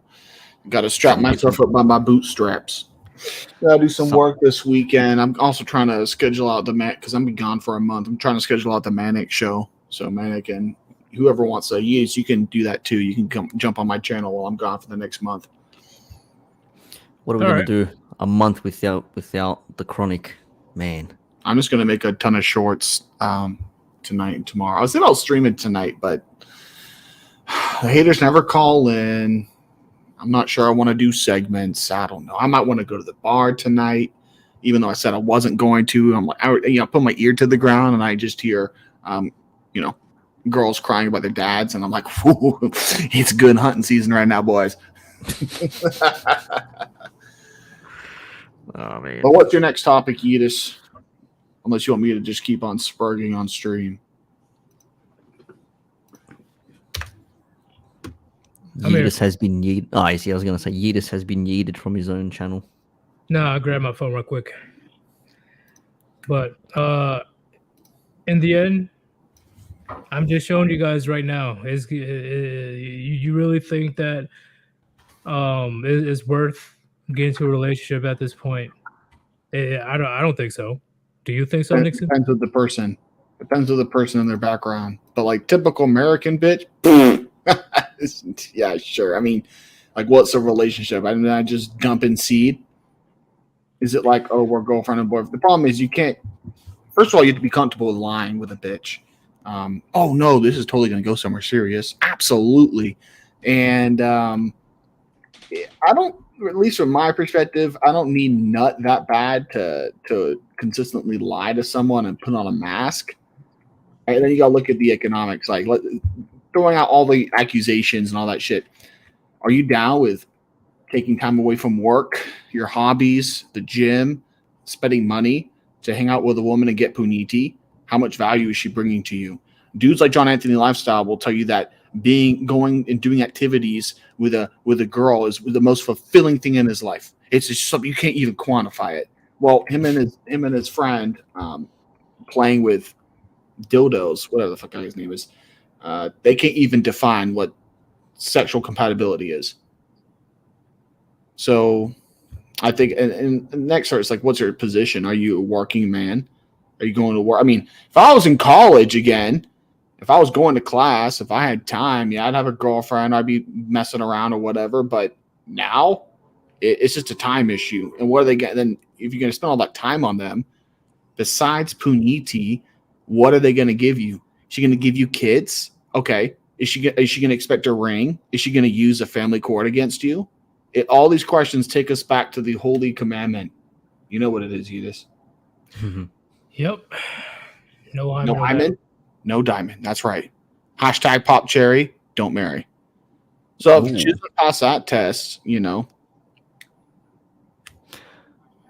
But if she passes that test, that's the thing. Once she does it already, then it's up to you whether you want to wife it or not. Because obviously, men decide whether they want to wife or girlfriend up the ladies. You know, but there's a saying as well, like, women can get a man, but can they keep a man? And if that's the case, then the man has committed to you. And the other thing is as well, he who or they that want to sort of like make the relationship, they hold the power, because they're saying, hey, this is what I want. Well, if this is what you want, this is what I'm going to need from you, in a sense. And then there comes that compromise in there. There is no 50-50 in relationships, as much as people want to say that. I don't buy that anymore. Someone's always going to compromise more than the other person. No, there's never 50-50. And so, you know, I had a friend who was going to get married. Relationship fell apart. Dude was like destroyed for a while. I think it took her 4 months to get it took her like a month to get a boyfriend, 4 months to get another engagement ring, and then like a year to get married. So less than a year after he got, and this is his girl of like 5 years, she got married. Now, she was young, white woman, reasonably attractive. Early on in her life, she has the value in that everybody wants to get with her. But she needs to have, and this is more traditional, or, you know, back in the day, the people who chose who she married, they need to make sure that man is going to be a good ticket in the long run. Looking at the situation, no. So when that falls apart, she's never going to have the value she had beforehand. And I always, you know, my friend stopped talking to me for a couple months because he was, you know, he's calling everybody around, meeting up, let's go to the bar. I want to vent. I want to, you know, emotionally vent the shit that went down. And I told him, like, the first time he's like, I'm not even gonna lie. First time he was crying at this outdoor bar, which embarrassing, whatever. He's drunk. This shit went down. I told him, I was like, dude, there is no man that will ever fuck her from 18 to 23. Never. There will never be another man. That's yours. She cannot give that value to anybody else. This dude cussed me out and ran out of the bar. 5 months later, he's like, dude, the words you told me really helped. I'm like, what shit? Didn't like what you had to say, man. He's like, man, screw you, Chronic. Walked out. Now he's like, He had the ghost of the relationship past. He wanted to defend her honor. And I'm like, look, dude, what honor? She literally dumped you, like, I think it was the night before the reception, or not, the rehearsal dinner. She literally left you. I was there. I told him, like, I had to get a suit. Man. Everybody in their suits in their hotel room watching you lose everything you worked for. She has no honor. That's not work. You trying to build something with that? Sure. Nah. So, but that guy. Chronic, you watch Friday? What's up? You watch Friday? Wife Friday? Ice Cube? No, just Friday. Have you watched Friday, the movie? The movie. Ice Cube, Chris Tucker. No, I don't watch that shit. Sorry. What? Nah. Holy fuck. Okay. Wow. Okay. I'm sure a lot of the viewers have seen it. So I was gonna make go ahead, make the point. I was gonna make a reference. That's all. Yeah, make the reference. Make the reference. Hey, I'll get it. You remember the dude that got his chain snatched and he ran away like a little girl to the car? My grandmama gave me this chain. Just waving his hand. Man, it's fucked up. Yeah. Gets in his car, drives off. I'll show you the scene on the Chronic later. Yeah, you think it's funny. That's probably how your friend ran out the bar.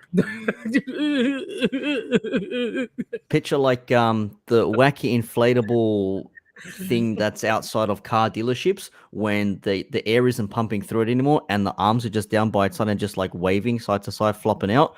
That's what he was running like, arms by his side, lopsided, wiggling around. Very unco, man. We'll enjoy crying this. his eyes out. Yep.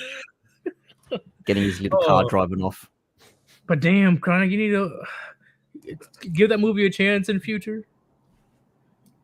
What is it, like an hour and a half? Is it like an hour and a half? Yeah, man, it's a classic. Yeah, it's not that long. It's like let me look it up. But it shouldn't be that long. It doesn't feel that long, actually. I don't know. It's like if I want to laugh, I respond to cucks. Okay. I want to watch a movie. How about we make a Debo version of Undead Chronic? How about that?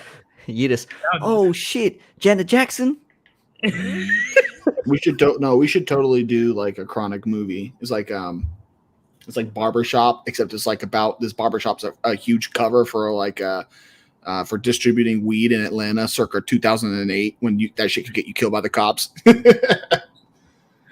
You go and get a haircut and the barbers like pull out just like a brick of kush on their damn afro. Hello, I'd like a haircut, please. Wink, wink. No problem, sir. Just 1 second. Bang, brick on the table. There you go. There's your haircut. Yeah, there was a story in Atlanta. A cop went to a You guys know about Popeyes? Yeetus, you know about Popeyes, right?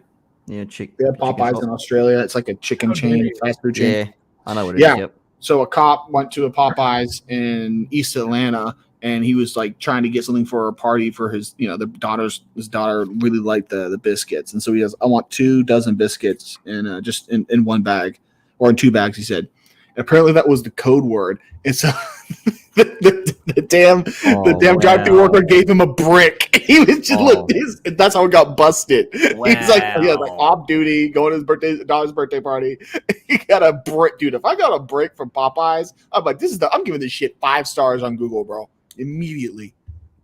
Wow. I almost died eating those. I learned very young to not eat Popeyes biscuits without something to drink. I learned very young. And under Chronic, I couldn't answer you because I was shocked that you even asked me that. I mean, You're asking Yeetus if he knows about Popeyes. I stopped going to fast food like in when I was doing college, undergrad, because like I'm like, if I want to go out and eat some less healthy food, I want some good less healthy food. So I go to a sit down place. Okay, I'm gonna be that guy. Last time I've been to a fast food place was in early March. I had an urge for Taco Bell, man. I'm like, hey, I need some Taco Bell food. But I think you were on a stream. I think it was on a stream. You're like, I go get some fucking Taco Bell, and then you just muted yourself. Just eating on stream. I was starving. I didn't eat all day, man. I was starving. But yeah, that's way different than eating I know people that can eat out every freaking day. That is so disgusting. So disgusting. Like, Uber Eats is so expensive. How are you even affording this, bro? Like, you work at a goddamn post office. Well, okay, I shouldn't shit on post office. They do have decent pay. But besides that, I don't see how people can eat fast food every day. Yeah, that is like nothing but high blood pressure. Well, there's people who smoke crack every day. It's an addiction. It is in a way. It really is an addiction. there is something to it. I think I don't know if this is a legit thing or maybe I'm just compiling things that I've seen together, but apparently they were saying that stuff that's in the food or in the bread or the buns or something to that effect, that the sugar or something gives you some sort of feel good outcome after it, so you feel better after you've had like fast food, and it makes you want it even more. I don't know, man. These people are doing sneaky things. It's literally evolution, right? They have these big companies have PhDs, doctors with doctorates who study the exact, like down to how it's layered in the food molecule and the particle, I should say, of what exact composition of fats, what kind of trans fats, where are the double bonds in those trans fats, where the sugar is supposed to be, what kind of proteins, what the amino acids they should put in there to make it taste as fulfilling and satisfying as possible to a person. Yeah, right. So if you try going out eating for 3 days and feel like if you're an addict of trying to get something to eat, it's the worst kind of drug. I did that in the military where I ate fast food a few days in a row and I felt sick. I'm like, nah, fuck that. But somebody that can do that every day, which I've seen, holy crap. I'm like, yo, have you heard of celery? Like, what you doing, bro? Like, put that down. While I'm I just have a salad. Give me the salad with the vinaigrette. But I don't know why my stomach make noises like that. Cause you're hungry, bitch. Have some more salad. Make sure you put some chicken tenders on it and a bunch of dressing. But get some meat in your salad. Though, it annoys me when people say, "Yeah, I'm fit. Look at me. I can eat whatever I want." I'm like, just because you look aesthetic on the outside doesn't mean your body isn't fucked up on the inside. Oh yeah. You can have a paint job, a body kit done on a car, but that engine is gonna run like a 2-stroke fucking lawnmower, man. So just because it looks good on the outside, don't mean it's actually good on the inside. Yes, and there's Rich Piana, the person that passed away like a few years ago. Yeah, he was built like a tank, but his diet was insane. Nothing but Ben and Jerry's ice cream, fast food, a huge amount of fucking like rice and all the sugar and stuff. And I'm like, dang, bro. Like, I know you're supposed to eat a lot, but you need to eat a lot of the right foods if you want to get swole. Under Chronic already knows all that. You need to spend look at your hobbies and your spending. If you're trying to get big, you need to treat getting big like a hobby, not just the time, but the money. You have to buy a lot of food, good food. How do you feel about people saying that bodybuilding should be not bodybuilding, but working out needs to be a lifestyle, like all the time? Working out.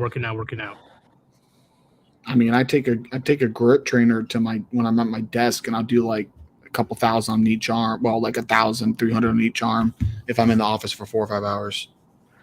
You gotta find the excuse to stay swole. At the beginning of the day, like, oh, Chronic's got some arm veins. But at the end of the day, it's like, Chronic, your arms look like dick skin. There's veins everywhere. He's got Popeye forearms. I need to start working on the forearms again because my forearms used to be swole years ago. I just completely slacked.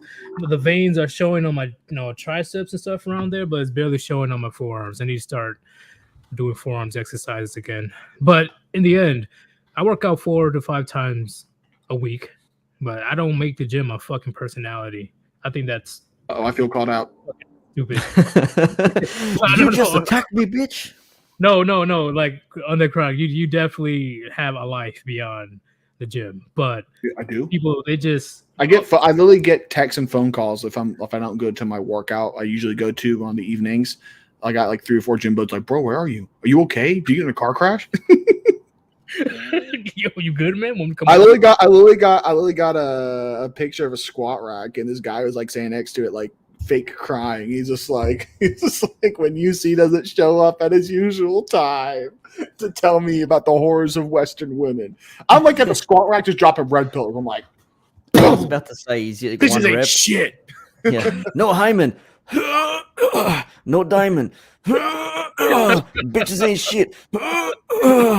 Get out of here, cuck boy. Get more plates on. Where are my plates? Give me my plate. He's underground the Gordon Ramsay of the gym. Where's my plates?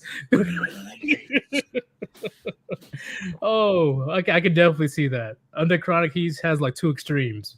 Very cool and chill. He just lifting, vibing to like, get the fuck out of my way, like yeeting like the smaller dudes like across the gym and get off of my machine, god damn it. Everyone gets those moments, man. Sometimes you're there, you're nice and chill, you're like, yeah, I'll be friendly with people, I'll take my time, I'll do whatever, no problems.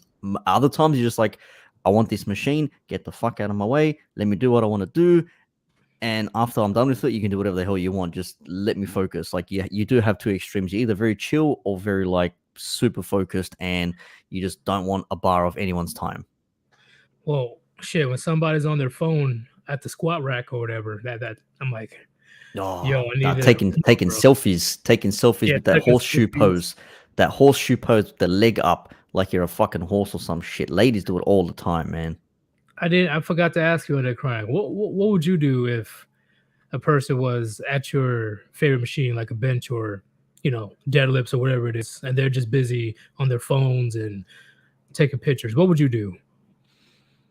I mean, the places that those people do that aren't my favorite machines. Nobody's on the fucking decline bench press like posing for Instagram photos. Those girls get scared of that machine. They got to do their one leg squats and their kickbacks. That's what they need to do. I mean, I guess when I'm doing like hip extension for some glute work, I mean, like the girls that do that, they're kind of serious about having a nice ass, so they're not wasting their time. Most of that shit happens just in squat racks or like near the free weights. So you've never been in that situation before? Nah, I got a couple big gyms, and I guess if even there's a group of people wasting their time on a machine, I just change up the workout. There's 8 ways to do every lift. I'll just do something else. Nah, I have to call somebody out. I'm like, get the fuck off your phone, man. Move. If I'm at a small gym and there's like one bench and someone was just fucking around on it, yeah, I'd tell them like, hey, all you don't have to be like that. All you have to do is just walk up and just go, how many more sets do you have, man? And they usually just like, oh, I'm done. They just run out of the gym. You don't have to be aggressive if you just ask. Even just asking, people will take it as aggression sometimes. I see what you're saying, but because the military lifestyle, you're able to talk differently with each other, especially if I'm a higher rank than you. If you're being a lazy fuck at the gym, especially if you're in the military, I'm gonna call your ass out. I don't care. Like, first off, why the fuck you on your phone? You don't get no bitches. Like, get out the way. Get out of my fucking face before I murder you. Yeah, you're here to work out, man. You're here to work out. You're not here to take photos of yourself. Take photos of yourself after you've done your workout. While you're working out, stick to the fucking plan. Where's your pump? Why are you taking photos? I see no pump. I gotta prove myself. I'm at the gym. I gotta take about 1,000 photos, post it on my socials, let everyone know that I'm training, let everyone know that I'm getting it. This filter's no good. I didn't get enough likes. I need to take another one. I need more ass in this one. A bit more to the side. Yep, that's good. Yep. And then when they walk out in real life, they got a pancake on the back. They don't have no bump or nothing. It's all angles and shit. Always the angles. That's why I said a million times, I will be owning my own gym one day. I will be. It will be male only. I'll make a Warband gym in the mountains. Before you get, there's like outside of it, there's just a big, let me think here. It's gonna be a giant, like I say plastic, not the weak plastic you guys think of, like industry level plastic, a giant plastic sphere filled with pure Kush wax, weighs 100 pounds. Before you can even get into the gym, you gotta pick it up and throw it against the wall. This is, and if you can't do that, let's go back to Planet Fitness, man. You're not ready for this place. I hate Planet Fitness. Planet Fitness. Fuck that goddamn. Oh my! I had bad experience at that gym. I just triggered you. Yeah, I've had bad experiences. This one multicolored hair girl approached me because I was grunting too loud. I'm like, what? Multicolored hair girl in a gym? What? Right? That's what the gym's for. That gym's for, like people that don't want to be around jacked people. Yeah. Right. Everybody's special. Everybody has their own bodies, okay? Everyone just work at your own pace. And then you got like you just triggering. Oh no, my senses. Me and my homeboy, we were getting it in, and the only reason we went to that gym because it was the only like gym that was nearby. I got kicked out of an LA Fitness once for bullying.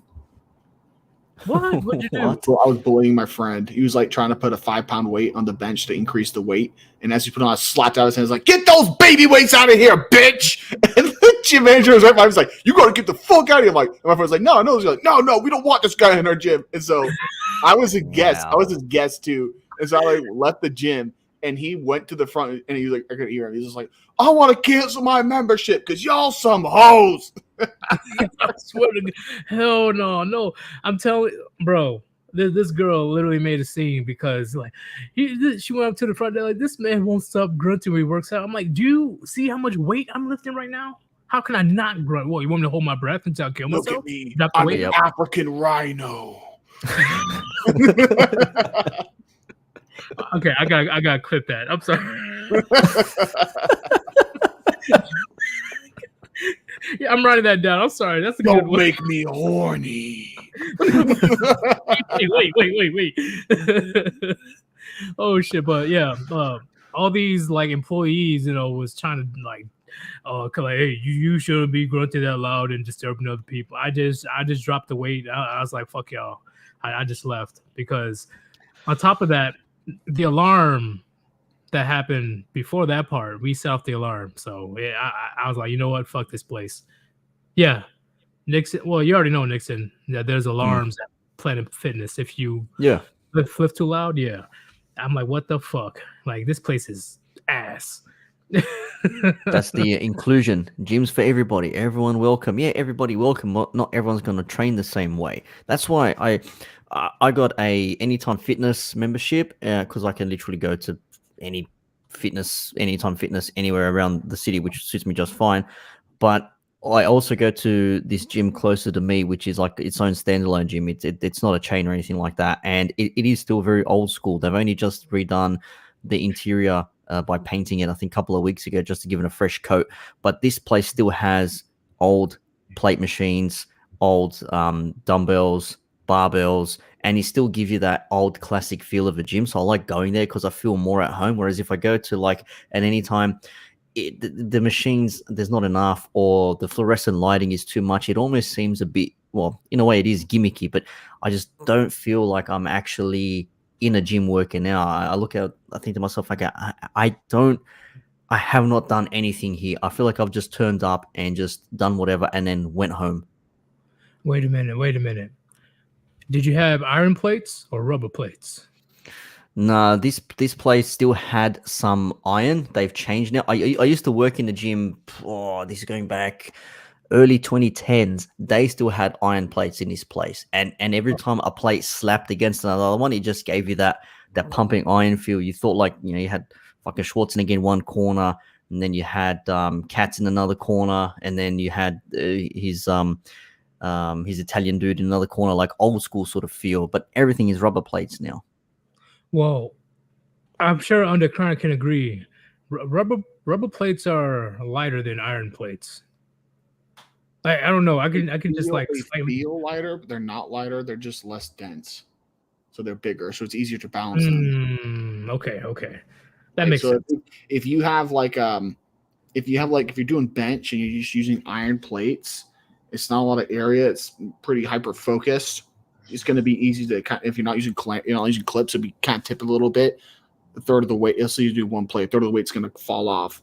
Whereas the rubber plates are going to be bigger, and so it's just a more wieldy thing to throw around, right? Okay, as long as it's like the difference between fucking a midget and then fucking like a 6'2" anorexic chick, right? They're probably the same weight, just different size. But, probably the same weight, just a different size. I know you guys don't have experience with those, but I won't deluge any more information about that. But I mean, I've been with a very skinny chick. I don't know about midgets though. That ain't my thing. But skinny chick, yeah. Oh, well, midget. It depends on the midget. But anything's a midget to you, bro. You're a giant. That's why. Well, if she lost both legs in a car accident, she stands at a nice 3'1". She's technically a midget, right? Yeah, you haven't lived until you got a stump job, Nixon. Oh, fucking hell. All right. Okay. Anyway, Nixon, as long as it's not CrossFit plates, I'm good. I would Yeah, never. I don't do that I've used them CrossFit shit, before, man. and it The pissed me off. CrossFit shit's so funny. I love watching them injure themselves online. They're like doing neck workouts and just they're like, I saw this one hipster white dude. I'm like, is he trying to like pay for the sins of lynching of past? His neck was tied around like the pull-up bar. He's just yanking his body. I'm like, that guy's gonna dislocate his damn neck. Oh, Really I've do seen those. believe- I've seen those CrossFit plates at an Anytime. I think one of the Anytimes near work. I've seen one of them. I always wondered why the hell are these different colors. I didn't know that they were CrossFit. Don't use that's them. CrossFit, I've yeah. picked them up and it's like, man, this is not 10 pounds. This is not 20 pounds. Like what's It's supposed not. to go here? I'm like, what is unless what under chronic said, because the 45-pound plates, the size of those are actually 10 plates in a CrossFit, right? The red ones. So Yep. I'm picking them up. I'm like, all right, let me do some bench, and I like almost yeeted it like across the room. I'm like, oh, these are 10 pounds? Like, are you kidding me? Like, they're making these weights so huge and so crazy, like they're lifting crazy, but they're only like benching like what, 95 pounds, 105? Like, what the fuck? And then they start doing some gymnastics while They they're start doing backflips in between sets. I'm like, the fuck is going on here? I've seen that. How have they not broken their backs doing that shit? Hey, there's a time I was thinking about doing CrossFit. I went to a couple of the classes. This is back in 2013. And there was this big story. There was like the national CrossFit competition. A dude broke his neck and became a paraplegic. And I watched a press conference afterwards, and like there was like the top CrossFitters of the world were like, his form was perfect. This is just a freak accident. I just literally looked at my friends trying to get into him. Like, so you're telling me if I have a perfect form, I could still become a cripple? Fuck this shit. I'm not going to this shit anymore. Mm-hmm. Dangerous. See- Working out's dangerous, man. the way they work out, hell yeah, it's dangerous. Mm. Doing some Batman aerobatics, crazy stuff. Like, why? Like they go do a muscle up, and then they start doing some flipperoos while you're at it, and they try to do a handstand, right? When they land, they do handstands, and then they go like 100 yards. Like, I'm like, what are you doing? What is the point of this? And people that works out, 98% of them that I've dealt with say no to CrossFit. They don't really see the purpose of CrossFit. Unless you need a social group that works out with you, that's the only reason why. But like, you can just get that if you go to the gym at the same time every day. You'll meet people. I guess you can't be like a full retard or autistic, but hey, even if you are, you just got to meet people and say, hey man, could you show me a lift? And they'll be your best friends whenever they see you at the gym. Yeah, that Really happened when I easy. first started going. Yeah. Really easy. Here's a big question on Dick Chronic for the chat, and especially what I'm going to be telling a family member of mine that won't listen for some reason. How should a person that hasn't worked out before or hasn't worked out in a long time, how can they start working out? Because I tell him to just get in there, like do something. Like you don't even have to do a full workout. Just get used to it. Just get in there and get on the treadmill, lift the fucking lift something, run on something. Just get started. So like, what does he tell you when you say that? Like when you say go work out, what does he say? I don't know how. He's like, I don't know how, and like I don't know what to do, man. I don't know what to do. I'm like, okay, fucking do something. Okay, Yeetus. I come up to you and I say, I don't know how to put air in my tires. Is the question that I don't know how to put air in my tires, or I'm too lazy to do it? I'm too lazy to Google it. Way too lazy to do it. Yeah, Yeah, I was going to say same thing. If you want to know how to work out, Google will tell you exactly what. There's a million apps tell you what to do. There's Basic personal trainers. You can just look basic at kettlebell workout, basic All- barbell all the workout. equipment at the anything. gym, the machines teach you on the damn machine how to use it. So him saying he doesn't know how to work, it's just I don't know if he's fat, but let's call it fat cope. I don't know. He's overweight. He's not obese. Well, he's not morbidly obese, but he's overweight. Yeah, it's just cope. It's not. That's not an excuse. I'm like, bro, that's what I did when I started working out when I was 15. I just walked into the gym. I just started doing it. Eventually, I started asking for help, or people came to correct my form because I'm looking like an idiot. You just go in there and do it. You weren't doing any neck workouts. I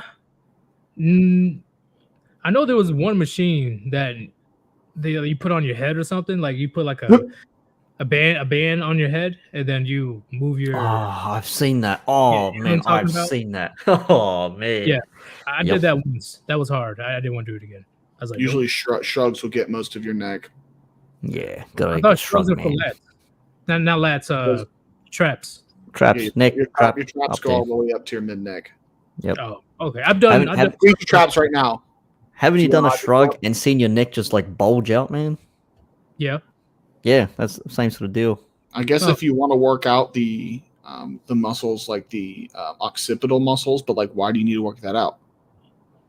Or is it a situation where you're stuck under a car and you have to like use your head to open the door? You're gonna slice your neck open. Like, there's no fun. It's like working out your ass muscles. Like, why? Unless you have a problem. But like, you want big, girthy ass muscles. Why?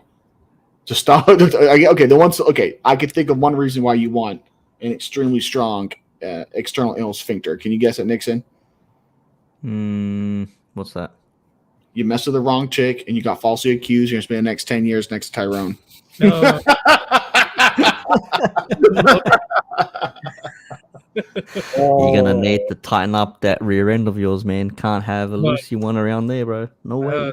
Tough neck is very important. I do see what you're saying, because you see people that has like thick, like you can't even tell they have a neck, and it saves them a few times from having like a broken neck or something like that, because their neck is just like fucking just nothing but muscle. It protects what's on the inside for the most part. Yeah, it does feel inner protection. But yeah, I did a lot of shrugs when it comes to trying to work on the traps and stuff. That's pretty fun. Not my fun. Okay, my favorite workout will always be bench press. Definitely incline bench press. I just love it. The worst workout that I hate doing is squats. Even though squats is one of the best workouts you can do, I fucking despise it. I can't do barbell squats. I have an issue where I grab the barbell. Obviously, you rest it on the top of your back, across your shoulders, whatever. But my shoulders always lock up for some reason. I can't. I have no idea why. I just can't grab them. But a hack squat or dumbbells or anything like that, even a barbell on the front of the shoulders works. I can't do it behind my head for some reason. It just doesn't work, man. But I've developed a new love for squats and for the good old fashioned leg press as well, man. Kettlebells pisses me off because it was just one day in the military we got punished.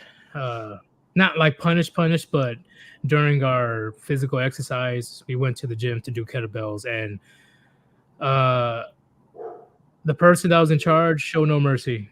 He like it's very difficult to control the kettlebell. Like, it takes a lot of muscle to control it, depending on how much weight you pick up. You get what I'm saying? Because when you like swinging it and like crazy stuff, like, this is hard. Like, whoa, I don't want to do this anymore.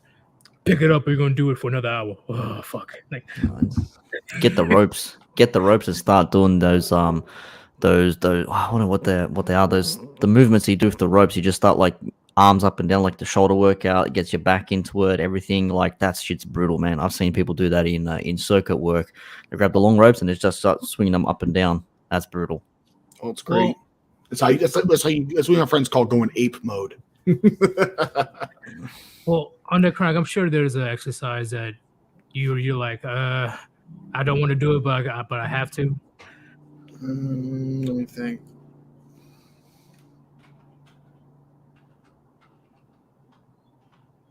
No, I can't think of one. Maybe obliques when you're working the side of your abs, but even then, like, it's not like I dread it. It's just not too fun. I don't know. What about calf raises?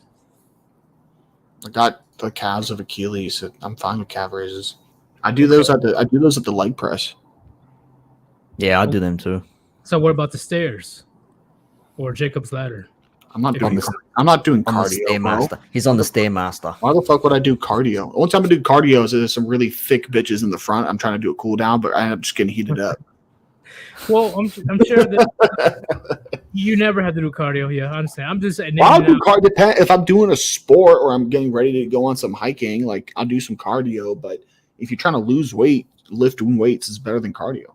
Yeah, I only do the cardio stuff for it's healthy for the heart. For me, it's like the 6th or 7th day of the week, and like you're supposed to take a break day, but you just can't, or some shit goes down. You need to go to the gym. Just do some cardio. Like, Yep.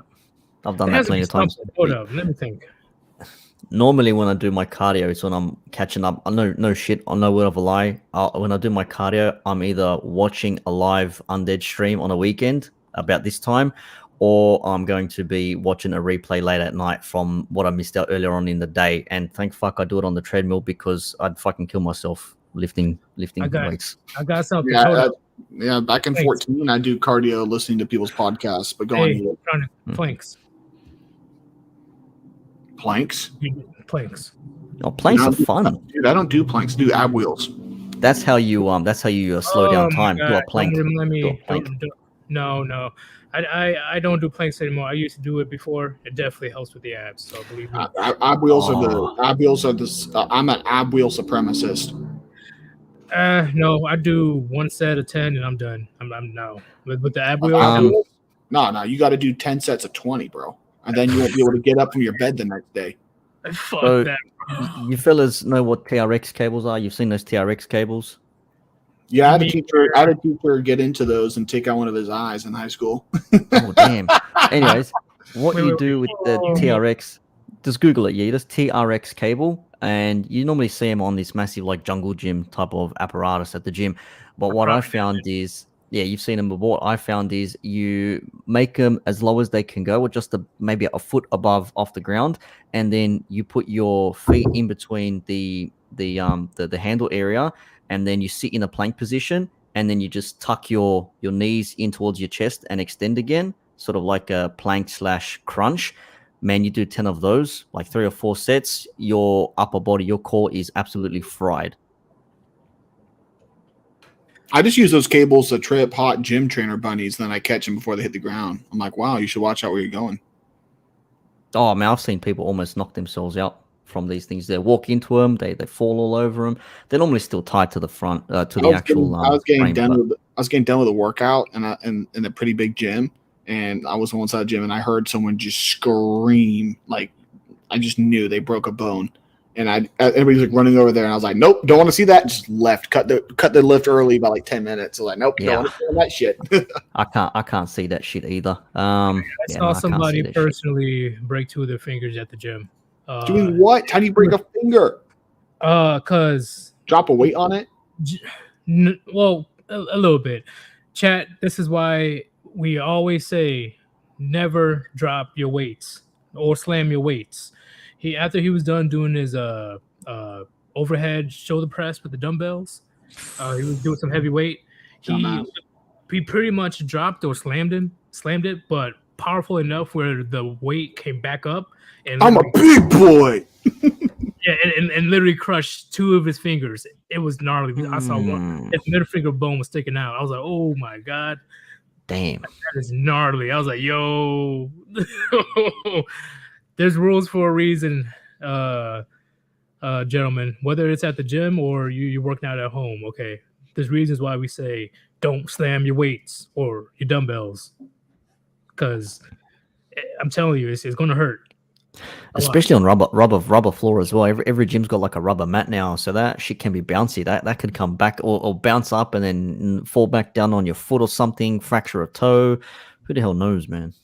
And one more thing, another reason why we have rules, okay? You always need to have a spotter if you know that you're not 100% confident in lifting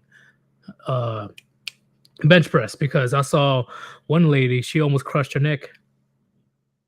Luckily there was somebody near her, but we were watching her like, oh, she has a decent amount of weight. Oh, let's see if she can lift it.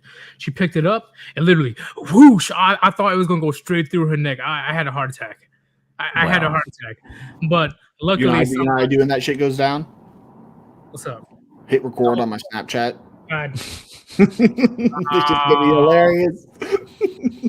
Wow, she's like inches to death. Help me! Help me!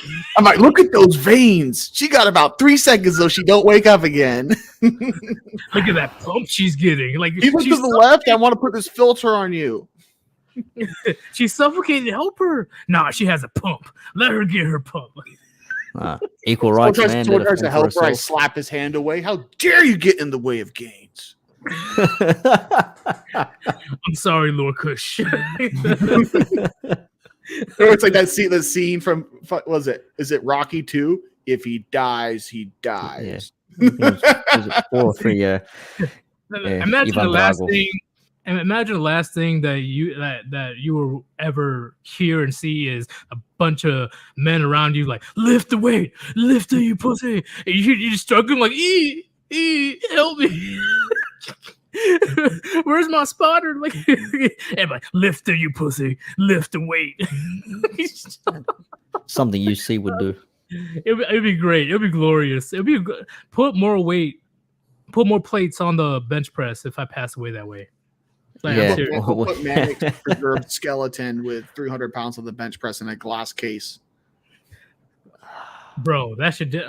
You know what? That's a good idea, actually. If I do pass away, I'm gonna do that. Also, Arnold Schwarzenegger shit. But I swear to God, if you take away the plates, like, you just put on a 2-point. Yes, I'm gonna put some rubber chickens on it. Oh, jokes are till the end, huh? Yeah. But man, goddamn, it's you guys need to be careful when you're in the gym. All right, even if you're at home, be careful. Okay, yeah, like what Undead Chronic said. Yeah, you need to know how to do something, because you can potentially hurt yourself like a lot. So, but in the end, Undead Chronic, when it comes to the topic I was speaking about today, have you ever been through that type of situation, dealing with a toxic woman in the past? I mean, toxic in what way? Like accuse me or something? I mean, she's out to, make your life a living hell, pretty much, like spiteful and, just trying to piss you off just because, like, just. Like just trying to piss me off all the time at work, but I see them as men, and if a man tries to do that, it's kind of pathetic, so I just ignore them. So you never had to deal with that within a relationship? Based. Let me go through here. I had a couple girls like try to make me jealous, or usually the problems were,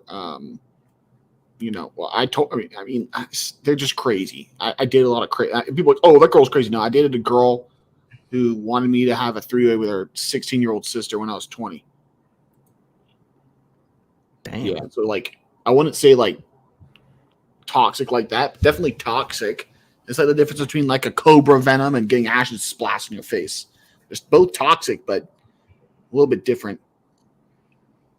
Okay, that makes sense. And Nixon, I'm pretty sure did you? I think you told me before, Nixon. I don't know if you have you ever dealt with a toxic woman in your life when it comes to a relationship? Like she just goes out of her way to make your life miserable. Oh, I don't know. Didn't last that long, but yeah, one of my exes from way back when, she was a bit like that. And at one point I said, you know what, screw this, it ain't worth it. And I broke up with that bitch via text message back in 2008. Brutal. I was like, yeah, I can't deal with your crap anymore. You're just too much on top. You won't let me have some That's not a space. problem. Too much on top. What are you talking about? Not that way. Not that way. Not that way. If it was that way, we wouldn't have a problem, but it wasn't that way. It was too much hassles, man. I just spent almost a whole day with you, and you still want to fucking waste my time at night when I'm trying to chill out and play some GTA, because that's what we were playing back in that time. Everyone's playing GTA 4 or whatever the hell it was at the time, 2008, whatever. Which Let me just live. like 80 of them that come out every year. For GTA 4, that was the Liberty City Niko Bellic. I think that's 2008, maybe. 8? Yeah, something like that. Whatever it was back then. Anyways, I said, I can't do it. I spent a whole day with you. Now you still want to bust my balls down? I'm like, I can't deal with this shit. She was just way too over the top, man. I did have a high school girlfriend that was obsessed thinking I was cheating. She went to my house like 3 in the morning and like woke me up. Damn. Yeah, that's some toxic shit. She was like, "Are you cheating?" I woke up and I was like, she's like, like not slapping, but like kind of like, "Hey, wake up, wake up." And I was like, "Are you cheating?" I was like, no, I'm sleeping. Oh, and then she laughed, and then my dad came to the room and was like, "What's going on? You're not supposed to be here." And I was just like, "Sorry, I thought she could spend the night." And say she just broke into my damn house, but wow. Yeah, she was an Atlanta queen. We'll just say it like that. But Atlanta queen. Yeah, I did. Hey, I did coke with her dad at the prom party. That was kind of fun. Jesus fucking. I was the only white person. I was not the only white person in the party. I was the only white person in the fucking block. Wow, Stood out, man. Hey, do you have anything else? Dad was like screaming afterwards. He's just like, "The white boy like the white stuff." Crazy fucking night. Anyhow, that's part of Chronic's legendary prom story. I've yet to tell you guys, but hey. Okay. But do you have anything else to say on the Chronic? Anything? Any topics? The end of the stream? No, not yet. Probably usually I say that when I kick someone. Oh, you want me to leave? No. I'm just saying, like, do you have any other? Usually that's like the code words. Like, so you have anything else you want to say? I already clicked the StreamYard link to kick from the studio. I'm like, say something, motherfucker. I see what you're saying. I'm just saying, do you have any other topic that you want to talk about? No, I was just inspired to make fun of Cuck Smith. We got some feedback. Maybe your speakers. He deserved it. Don't get me wrong. He deserved it. But I'm just saying, the only way to even get out of his predicament, he needs to take that L before she will humiliate him even more through divorce court. He needs to initiate that shit and get the fuck out. He will still be a multimillionaire, whatever. Fuck it. Just disappear and enjoy the rest of your life. Fuck it. I know he's a lost cause, but I'm just saying, if I was in his shoes, I don't know why he didn't take an L 10, 15 years ago when she wouldn't shut the fuck up about Tupac. Like, if you love I just matched with a big titty Jewish chick, and I'm trying to think of what to say. Should I ask for a schnoz job or say I want to glaze her yachtkas? Say both. Sorry. I'm a little distracted. That's so rude. Oh, okay. He's trying to talk seriousness. I'm just like, puniti. I'm not. Hey, it is what it is. You know I'm the serious one of the Warband. Yeah, it is what it is. All right, you guys are the funny ones. You, Ribby. We're the ones that die first in the horror movie. Actually, no. You're the one that somehow lives in the end. Or it's going to be like a Deep Blue Sea kind of thing where it's like me, Yeetus, and some hot bitch. And like the hot bitch like sacrifices herself, and me, Yeetus, just like swim off into the distance on a raft. Wait, is it? He's just like, Chronic, I found you these. Picks up the 2 like ripped off titties. I'm like, sweet. Oh my God. Fucking hell, man. You're something else on that Chronic. You're something else. Oh, we need to do I have another topic on our live stream, but that'll be next week. Yes, chat. I am dying down on live streams. All right. It's time for me to get serious with longer videos. It's time for me to settle down. Yeah, settle down with my midget wife. Yeah, she has no legs or no arms. I love her. We call those pocket thoughts. Man, it's that Patricia Neal joke. Ladies, if you had no vagina, how would you keep a man? Use my mouth. It's like, man, I just gave you an opportunity to qualify yourselves, and you just basically categorize yourselves as a bunch of holes. Pretty much. They just don't realize most of the time what they're doing. They don't. They're oblivious. They can't look outside their own bubble. So I'm not like these other girls. Yeah, definitely not. No, you're exactly like those other girls. Real quick, I gotta head off soon. I gotta have my my protein here. Gotta make my eggs, and then I got a fresh cut to get, and then Nice. head to the gym. But your thoughts on Mike Tyson smacking that douchebag in the head after annoying him on that flight? Yeah or nay? I'm surprised he didn't beat his ass even more. I'm really I surprised. said, I mean, Mike Tyson. He had that quote. Isn't that the quote says everybody has a plan until they get punched or something to that effect? Punch in the And mouth. yeah, and then this guy absolutely went through with it. Yeah, social media made Joel way too comfortable with disrespecting people and not getting punched in the face for it. This guy did it in real life and copped the consequence. A lot of people Was are it saying, first class? Why is Mike Tyson on the coach? I have no idea. Yeah, that's his I problem. don't actually know. But the whole story of it is just wild. Like, I mean, we've got everyone coming out saying it was good and bad, whatever. But I'm just thinking, like, man, if you're gonna annoy someone, you have to expect that some shit could happen in return. Like, you can't sit there and think Mike Tyson, of all people, are not gonna do anything to you. Well, he got what he wanted. He got to be famous. I might as True well that. start. I might as well That's start really why. shaking. That's really why he did it. So I like, might as there's well no start like. shaking a lion. If he was smart, he'd start taking interviews about it. He could pay a lot of I'll money. shake a lion. Actually, I'll beat the fuck up out of a polar bear. That's pretty much what he did. That's pretty much what he fucking did. It doesn't matter how old Mike Tyson is. How the fuck are you gonna deal with a multi world heavyweight champion boxing, nicknamed the baddest man on the planet? What, you think that he's 60? Is he like 50 something now? He's old. That dude was calling Mike Tyson a peasant. A peasant. Yep, nonstop. All up in his Water face. bottle literally. heckling over him. He was waiting for it, man. He was like, "Oh, I'm a victim. I'm a victim." It's like, no, you're a fucking idiot. You're a sucker. That's what you want now. You got what you wanted. He threw multiple uppercuts like he was in Street Fighter. Mike Tyson whooped his ass with one swing.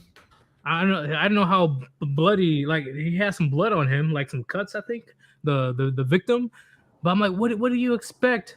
Like, I might as well go up to Chronic and slap the blunt out of his hand. Oh, yeah, you don't want to do that. Ooh. I tell you that Reggie's better. I'd light myself on fire and then give you the death hug. The thing is, though, like we if this was anyone else, would say like, there's no reason to hit someone. Like Bill Burr says it as well. Like, there's no reason to hit. Like, there are plenty of reasons to hit someone. You just don't do it. But in this instance, yeah, I don't know, man. I mean, it's Mike Tyson of all people. If it was just a random civilian, you'd be like, whatever. But it's Mike Tyson. I mean, this guy could literally end you with one swing, and you want to try and front on him. Take a photo with him. Mike, I love your stuff. Thank you so much. I appreciate it. Thank you very much. I'm the baddest motherfucker on the planet. Thank you. Take your photo. Sit down. Hey man, can I pay you to punch me? Hey, who knows, man? If they got some good deal out of it. But hey, men already know that there's a line that you don't cross. Okay, that's an underlying understanding. But like what people have been saying lately, like what you just said earlier, Nixon, people just get too comfortable. They don't know the difference between online and real life. They just don't anymore. That they really believe that they're still behind the screen until you yank their spine out of their chest. Exactly, which is why I see a lot of people very direct, like, yeah, come on, I'll front up, I'll take you wherever you are, I don't care, I'll meet you somewhere, this and that, blah, blah, blah. It just seems like empty threats in a way. And then if it actually does come to, it's like, 13 Bravo! Hello. 13 Bravo! Go 13 Bravo. Here's my address. Suss it out. Yep. Like, dude, stop doxing yourself. I don't care. I'll come find you. It's like, all right, bro, relax, man. No one's gonna punch someone with a pensioner. Calm down. I still get John Anthony betas coming in saying, you wouldn't say that to his face. And I'm like, well, yeah, you would. It's just like, can I get a guarantee that the cops aren't gonna help him out? Yeah, sure, but you still won't say it. Okay. There'd be some very fast objects moving out of some very large barrels. If he tried to touch me, I'd say it. Pretty much. He strikes me once, rip his aorta out. Take it. Easy. Go on for it. Anyways, I'm gonna have to say my goodbyes here. So Yeetus, thank you for calling upon and allowing me to come onto your show once again. Appreciate the conversation. Thank you very much. And to the undead one, I hope you're all a fat one, and wherever you may go, wherever you may be, make it the best experience to this date, good sir. And to the chat, thank you all for joining. Appreciate it. And yeah, if you want to follow my stuff, youtube.com/Nixon Talks. But Yeetus, appreciate it once again, man. Thank you very much. Hey, you streaming tomorrow?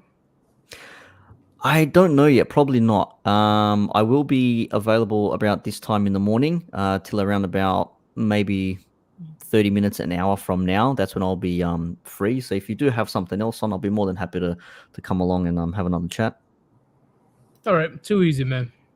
Yeah, or you might see me literally come on stream live at like 3 a.m. Sydney time, which will be like lunchtime for you guys, just after lunch, and I'll just be tired as hell talking about the night that just was. So you never know with me. It could be a bit spontaneous. Nah, I'm the same way. But hey, man. Peace, Nixon. Peace out, Nixon. All good. See you, fellas. Oh, another good conversation.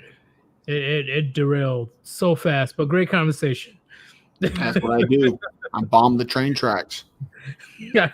Hey, I already prepared myself when you showed up. I'm like, You're like, uh-oh. You're like you're at your kitchen. You take out like a liquor glass. Like, nah, I take out the Quick Trip 32 ounce. I'm gonna need this. Oh, but I have to read through a couple of super chats because you guys definitely were generous today. Mr. Pliskin, thank you very much.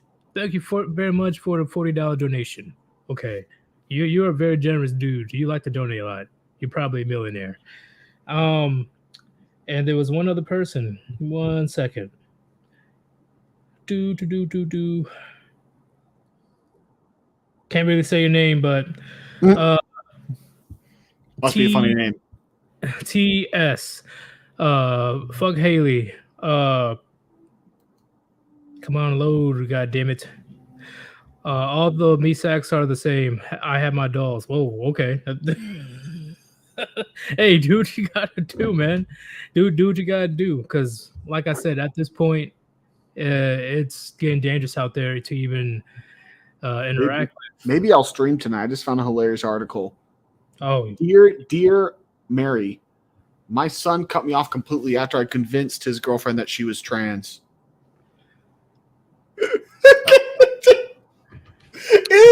Lord. Your mom told your girl to cut her tits off and she did. Oh! Oh my god! Oh, it's funny. Yeah, you gotta do a live stream. Oh, You that gotta do a shit's live stream on that. hilarious, bro. That shit's hilarious. Okay, I can get out of here, man. Thanks for joining me on the stream. Hey, no problem, man. If you do live stream, I'll be watching it or join either way. Yeah, either or. I'll let you know. Peace. Peace. And it's your boy, the one and only. I'm gonna start adding people in. I know you guys been waiting for a couple hours. Go ahead and join if you want. And once again, if you want to support your boy, Sir Yeetus, if you want to support the Warband, you can super chat if you want, if you just feel like it, or you guys can also donate on top of the chat. There's a link, 2 links, paypal.me/Sir Yeetus or Cash App/Sir Yeetus. Any donations are definitely appreciated. You guys are too kind today. I'm gonna say it one more time. Chat, most likely he's gonna be streaming. Most likely he will. So definitely anticipate it. All right, carry on. What's going on, man? I know you've been waiting. Oh, he's gone. Okay. What's up, Greg? Yo, evening. Is there a fan in the background? Is there a fan in the background? I can hear something in the back. Yeah, probably my computer. 1 sec. I'll see if I can adjust it. Okay. Carry on. No, Yeah, nothing. Okay, I can still hear it. Oh, I can hear you carry on. But yeah, there's some static in the background. On my side? No. Gray. Just any. Yeah, I think that's my my PC. I don't know how much I can do about that. Is your PC on hyperdrive? Like, it's never happened before. Yeah, I don't know. Might be something to do with my audio setup. Okay, it's all good. And I guess I'll add one more person. America forever. Oh, is it? Am I on? No, Yeah, you're you're on. not. Oh wow. I was listening when Undead Chronic was speaking, and that other guy Nixon. Yeah. I've been a fan of you guys and the work that you do for a long time and stuff, and I appreciate you guys and what you do. One of the reasons why I was calling and stuff today was, I've been as I've told my story before and stuff. I've been trying to purchase a house, and just going through the system and stuff. It's not easy. I mean, it's something that I want to do and stuff, but it's it just my issue and stuff would be like the credit system and stuff, and it's just not the same. It's just I'm at a loss of words and stuff, and like when I say I need help and stuff, because it's like the way the government is pushing us and stuff. The government is pushing a two person household and stuff, and I don't want to get married, based on what the legal situation is, and female nature as it stands, and I don't know, I just don't know, man. You know what? How about this? I'll do a live stream on Sunday when it comes to finances. How about Finances. that? Yeah. Okay, all right. Yeah. What was? Well, then, what should the topic? What should I talk about? What should I? It'll be a general topic about finance, but we will touch on buying a house, especially in today's housing market. We will talk about that on Sunday. Okay. All right. That's fine. You brought up a good topic, a good question, because a lot of men in general, but especially young men, they're going through the same thing. Like, okay, I should get a house, but the only way I can afford a house if I at least have another person, most likely a wife, to buy with, to make it. And talking about that, I like to tell you a story and stuff. I got into it with my family members a couple of days ago and stuff, and they were asking me why I didn't get married. And one of my retorts back was, hey, you're gonna need this stuff, and you're gonna need to have some of this stuff settled. Which, I mean, if I said that I didn't want to get married, I knew it was going to be talking about, the guns blazing and stuff. But, that's my parents, they want grandkids. They want grandkids big time. So. Oh, it's going to be, I'm dealing with it myself. It's going to be a while before they even back off. Yeah, I don't think my parents will ever back off. Because it's not because of your well-being, it's because of their own selfish need of having grandkids. And as a matter of fact, just to back it up and stuff, Chronic, a couple of days ago, Chronic had a lady who had called, and she mentioned and stuff that her husband bought a house and stuff, and I hope I'm not, when I say this, I hope I'm not sounding like, I'm trying to, pick a bone and stuff. I just wish that there was a way to record that argument. Record what she said and show it to a family member. Like, I know what I was talking about, and I hope crap. I'm sorry. I'm getting a little, I knew what I was talking about. I just know, it can be done. You're just going to need it. But anyway, I'm sorry. No, that's all good. You can, since we're going to be talking about the finance thing on Sunday, bring that same situation on Sunday so we can talk about that. The easiest thing, cool. If your parents start bugging you, is just go, are you going to pay for the alimony and child support if she divorces me? You want to put the money up? No? Then shut up. Yeah, they don't get it. They don't, because they want you to spread their genes that they gave you, right? That's what they want you to do, all right? They want to see firsthand that they know that their genes are being passed along, all right? And They don't want to, just tell them straight up, $250,000 per kid. Hand it yeah, over. they don't want to grow up old knowing that their bloodline is going to die. Oh, That's sorry, go ahead. I had a story, another one. A couple of days ago and stuff, my parents, they introduced me to this girl and stuff that they wanted me to meet up with this girl. And I remember and stuff, I tried to talk. I was like, okay, yeah, that's fine. She had one other person and stuff. I think she was married, but and of course, I previously mentioned, that my stance, and the whole thing was, hey, you need to get out there and go talk to her. And I was like, okay, fine, I'll go talk to her. Well, it turns out her dad didn't particularly like me talking to her and stuff, and I don't know why, and her dad, anytime I try to say anything to her dad is just shooting me daggers and stuff. And I mean, I do try and take care of myself and stuff, and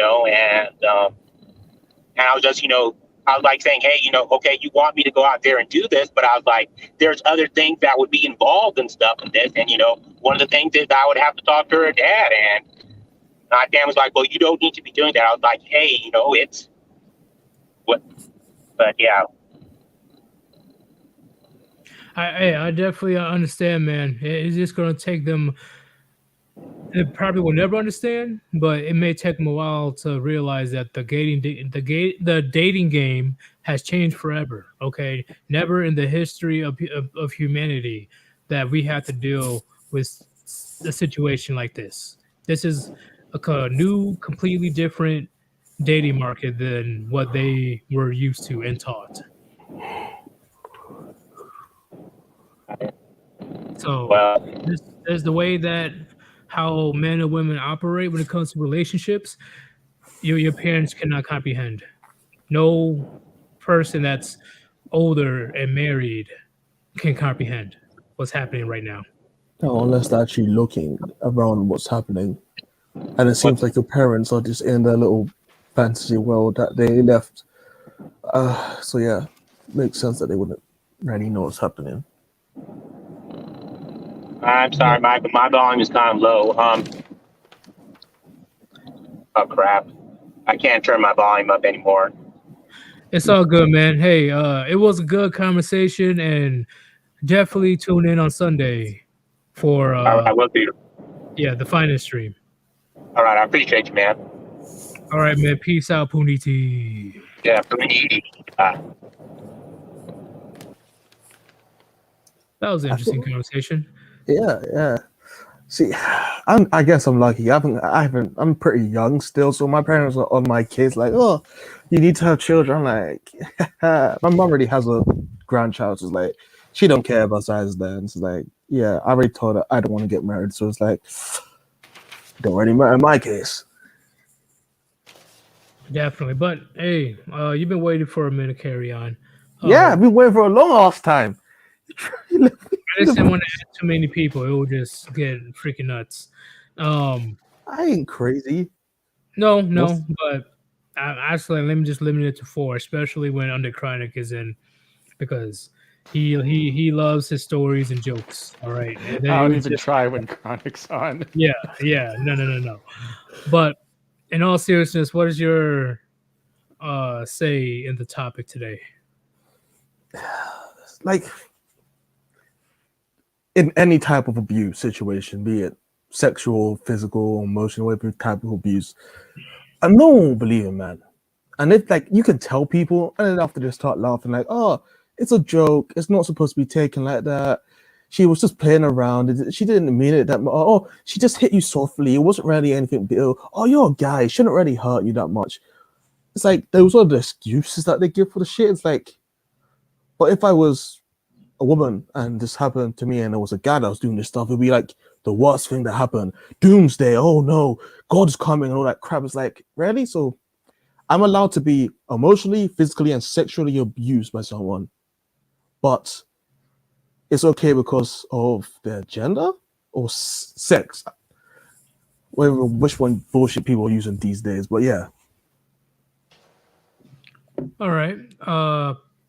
It's getting to the point where, like, yeah, they want to have all these excuses so they can run around and run rampant on well, they can do whatever they want and whatever they please. Like, it's getting so bad to the point where even the fathers that are around, they can't do anything to control the household, especially put some type of discipline and dignity into their daughters. It's getting very bad out there with the lack of accountability. So they'll grow up knowing that they have this kind of power and destroy one man's life or multiple men's lives because they know they can get away with it. Yeah, I just guess I'm fucking lucky that I don't hang around people crazy enough that you try and fuck me over. I haven't pissed off any woman enough to the point that they want to screw me over that bad. Huh. Just wait for it. Just because you looked at her pretty friend, it's game over for you. I don't hang around people that often, man. No, you just walk down the street. You walk down the street, you take a glance, and then bam. I don't look at people, man. I was told not to look at people when you're walking down the road. That's an easy way to get hit or something like that. Dude, I've seen a British lady freak out on a dude, and he didn't look at her, didn't even acknowledge her, and she still pulled out her phone, started recording, and freaking out on him. Just the only way you're going to be safe, man, is if you lock yourself in your room and never come out, ever. Yeah, she can feel like you're looking at her pretty friend. You don't. That's how crazy it can get. I know. You don't have to do anything to get in shit. Well, I know that. I know I don't have to do anything. I guess I'm just lucky. Like, just rolling the dice, and I've been lucky every time so far. I'm just saying, you could be walking down the block, and then a girl will run across the street, and be like, "Are you checking out my ass?" Like, okay, honestly, I'm gonna say I'm being lucky because it's been at nights and I'm walking in the direction that a woman's walking, and it's by myself. Like, shit, this looks horrible. It's like, please turn the opposite direction, and she's going the same direction. And I'm like, fuck it. So I just have to walk past them so it doesn't look like I'm following them, which is just like. But that's the crazy part. There's women out there, and the population is growing. They cause trouble out of the amusement of doing it. Not 2025 men now cross the street when approaching a woman to get away from her. I literally done that before. I was like, people like, because I was certainly raised in a black family, like, oh yeah, be careful, white people. It's like, white men aren't the problem. It's white women. It's like, if I do nothing, I can get classed a criminal just because he was scary, he was tall, and he was following me. Like, what the fuck? Yeah, it's getting bad out there. You know, now that's one thing to deal with somebody that's a stranger. Now, the relationship part, and this is on a celebrity status, right? So, why I'm making a big deal on these celebrities, whether they're woke or not or Hollywood, is because there are plenty of young women right now thinking that this is okay. Well, you know, let's just put a quick side-by-side comparison. Will Smith is more of a meme for slapping Chris Rock than Amber Heard is for all the shit she did to Johnny Depp. He was a meme before people knew about that. Like, he put himself in a really stupid situation with the red table talk crap. But what I'm saying is the gaslighting, the manipulation, and all that stuff that's been exposed on multiple occasions on both Jada and Amber Heard. Yeah. If nothing happens to them, right, and they get rewarded or able to walk away with a slap on the wrist, young women are looking at that. A lot of young women. Yeah. All right. And that is going to amplify the situation even worse. Well, beyond just the slap on the wrist, just look at the level of public shaming. Like, seriously, all the shit Amber Heard's done, all the crap that's come out, that is still coming out with the trial being on right now. And people are still making Will Smith memes. Well, that's not surprising. There's a lot of dumbasses in this world, which I'm not surprised. Most people are animals. Like, men are afraid to shame women the same way that they will shame men. Oh, yeah. Like, Will Simp and Amber Heard, which one's more funny? Oh, well, if I say one, I'm going to get in trouble. So I'm just going to go with the easier one. You are calling out my horrible decisions and behavior, huh? You calling out my diabolical nonsense that I'm doing because of it is very amusing to make men's life a living hell. You're And you're like, nah, bitch, I'm calling out Amber Heard shit. What the fuck have you been up to? Hey, Yeah, that hive mind mentality, man. Anytime you know that they're all fucking guilty of that shit. It's just yeah. just only a couple of them get caught and the shoe exposed fits. on a significant level. Yeah, I'm just like an extreme case of like what women do in relationships where they're pissed off. Well, no, she's not that extreme. Okay, she's not the extremist case. She hadn't killed any of Johnny Depp's kids, so that already makes her less extreme. Okay, she's not the penultimate version of crazy women, but she is not the average. No, I'm not sure. But you say that with absolute certainty. Carry on. Okay, really? okay. I don't deal with crazy people. I don't deal with people most of the time normally anymore that often. But from what I've seen in my own personal life, I've seen people like verbally be abusive. I've seen people like hit and smack and stuff like that. Haven't seen people like shit on beds and all that crap. But yeah. Yeah, well, that's the thing. When you've seen people, like, the context of what happened with them was it was just them two. Unless you have been a fucking ghost or otherwise invisible in people's houses. How do you know I'm a ghost? I'm throwing guesses, man. You're outing yourself here. But that's the thing. Like, unless you've actually been able to be behind closed doors and monitor people over an extended period of time, you have no idea what standard average behavior between couples is. Oh yeah, I know that. Like from what I'm seeing, I just like, but those people like, yeah, like she's crazy. He should have known before he married her. He married her to preserve the relationship and all that bullshit. She was already doing this bullshit already. Hey, seriously, you should have known before you marry her. I'm pretty sure the majority of married men could be told that, and they just shake their head and go, "Yeah, I know." Like he literally said, "Oh yeah, we got married, so this shit wouldn't happen anymore, Amber. I thought we couldn't do this anymore, Amber." It's like you married a crazy bitch because she wouldn't stay crazy. So why do you think that I and other people within this realm always say you need to have a daily reminder, a daily dose of red pills? Because men, unfortunately, we have the curse of loving idealistically. Okay, we make up an imaginary version of her and hoping that she doesn't change, right? Johnny Depp admitted in court, or not in court, in a video call, like, man, like, you were just a made up, fucked up thing that was in my head this whole time. And it took him a long time to realize that, right? But men, we have a huge issue on the hope factor that we found the unicorn, we found the one. She's not like these other girls, because we just have that biological drive to start creating some type of family with a young virgin girl, all right, young virgin fertile. That's in her 20s. Very good, like everything's perfect. But I don't think the virgin part is innate to humans. That's more of a societal thing. That's like, so it's like, given that there's a biological response to it, I can't say it's just societal.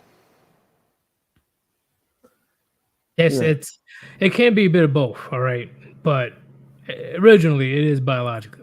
It is. Yeah, I'm just saying that it's probably like society puts more emphasis than biological, like the biology puts more emphasis on it to a certain degree. Statistics would disagree. Yeah, like we could have Chronic pull up his famous. Oh yeah, no, I know the effects of what happens, but I'm just saying, like, it can also be a social thing. Yeah, it can be both. I'm not saying that doesn't have importance to like situations and people in general, but society has. There could be something that's natural, but humans can put more importance on it than it naturally was, so to say. I don't know. That's the thing. If anything, nowadays society. Well, society hasn't done that anymore, but in the past it was. Well, Phil Ravage, after this, I highly doubt he will be. Oh yeah. Oh no, he's no. That's the thing. He still will, because he's still gonna think that they should vote. No, Yeah. even if we're not going to go by those standards, like let's go by the normie standards, he's still going to be that type of feminist.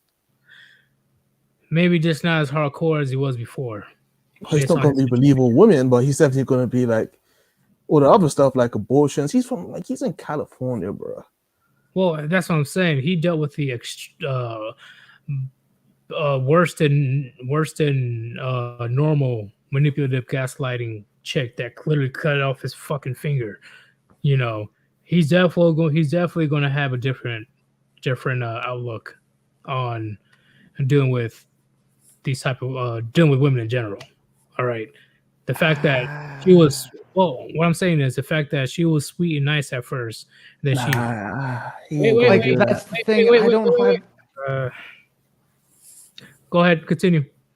I just don't have faith in people like this to learn. Instead, like it's like another layer of the hope factor. Like, oh well, maybe it was just her. Maybe she's the only one. Like, you know how hard it is to red pill a dude, even after they come through with that stuff. Like you'd have to tear up this guy's foundation. Because he went through some extreme shit. Yeah, I think he can believe that it's her, but he's experienced it with one woman. He'd have to experience it with quite a number, and he's a celebrity. We'll see, because at the same time, remember, even though as a celebrity, he did technically lose a lot in his life because of the situation. And it's going to be difficult. It's not impossible, but that's the thing. I just don't see it as a guarantee that he's going to finally accept the truth of this shit. I think he will still go through mental hoops and mental gymnastics and make excuses. The red pill thing, I agree. He won't even deal with it. What I'm saying is he will be careful in general when it comes to dealing with women next time. Because based on that experience alone of him losing everything, just off of the allegation, everybody literally is willing to rip him apart with his reputation and stuff. On top of him constantly getting beat on by this girl, gaslighting, him having like too much stress, and again, his finger getting cut off. And on top of that, losing a court case of his I forgot this magazine, The Sun. Fucked him over, right? Like this dude looks mad. Like if you saw the court case, that dude is fucking tired. He's done. He is done. And because of this situation, I'm pretty sure, not saying that he's going to go full repo, that I'll recant that statement, but he will have a way different outlook on dealing with women after this, because that is a trauma. Wary of women, but he still would fall for a lot of other tricks. But he'll be very careful. Believe me, he will be careful, because he still has a lot of money and he's still Johnny Depp. So it can't happen to him all over again. Because if a second person accuses him, that's not going to look good on him at all. Even though he's proven innocent, he's going to be proven innocent after this case. Oh, that really does depend on the people. Let's be honest. It's a trial. No, I forgot what type of court they're doing. They definitely have people that are going to see if he's innocent or not. And then there's also like the whiplash effect. Like after having to deal with all this shit from Heard, all a woman has to do is put on the fucking nice shit for a little while, and he'll be like, oh god, I finally found one that's not fucking crazy. It's like, no dude, you found one that's just better at hiding her crazy than Amber Heard. But once again, it all depends, because I showed you guys the MMA video of a guy. He was celebrating his victory and he put his hand around this the ring one. Yeah. And then the next, he was accused of assault, harassment. That's assault. Yeah. So next fight, he didn't want to be near that woman. Second case, Mike Tyson. All right, his life was completely destroyed over what he had to deal with when it comes to the grape allegations. All right, there's videos of him, multiple videos of him telling women to get away from me. Get away from me. Very angry tone. So, like I said, yeah, I agree, Carry On. It does depend on the person. But I'm just saying, a man that goes through something that traumatizing, he will go out of his way to make sure that doesn't happen again. Oh yeah, he would do that, but he still wouldn't. It's like he knows a bit of the truth, and he'd be always wary of women, but he wouldn't like understand why this is happening and yada yada yada. But yeah, I'm just saying, a man having his life dismantled over allegations alone, that's traumatizing enough to do whatever it takes, put up a wall to make sure that doesn't happen again. We're not saying that he's never going to interact with women ever again, but he will take a lot more precautions. When it comes to him, losing his movie deals, losing millions, the society hates him. His legacy was almost tarnished, almost.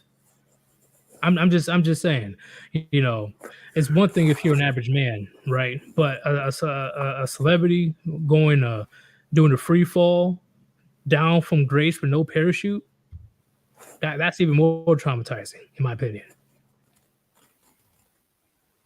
All because of she wanted to ruin you, not because it was true, not because you don't know what's going on. She wanted to ruin you just because. Out of spite, out of anger. She just didn't want to marry you. She wants to take half your money, make you look bad. I'm just saying, it's a very traumatizing situation, and I really haven't seen a situation where a man goes through something like that and goes back to doing whatever he did before with women. oh no, he wouldn't be as carefree as before. He definitely wouldn't be carefree. Because at this point, like I'm trying to tell society, like, how much proof do you need at this point? Okay, just off of a woman's word is game over for you. The only reason that these celebrities are able to get far as they did is because they have the money. They have the funds to defend themselves. I guess the side doesn't want to see. That's the. We can't say people can't see. That would be a blatant lie now. It's people don't want to see.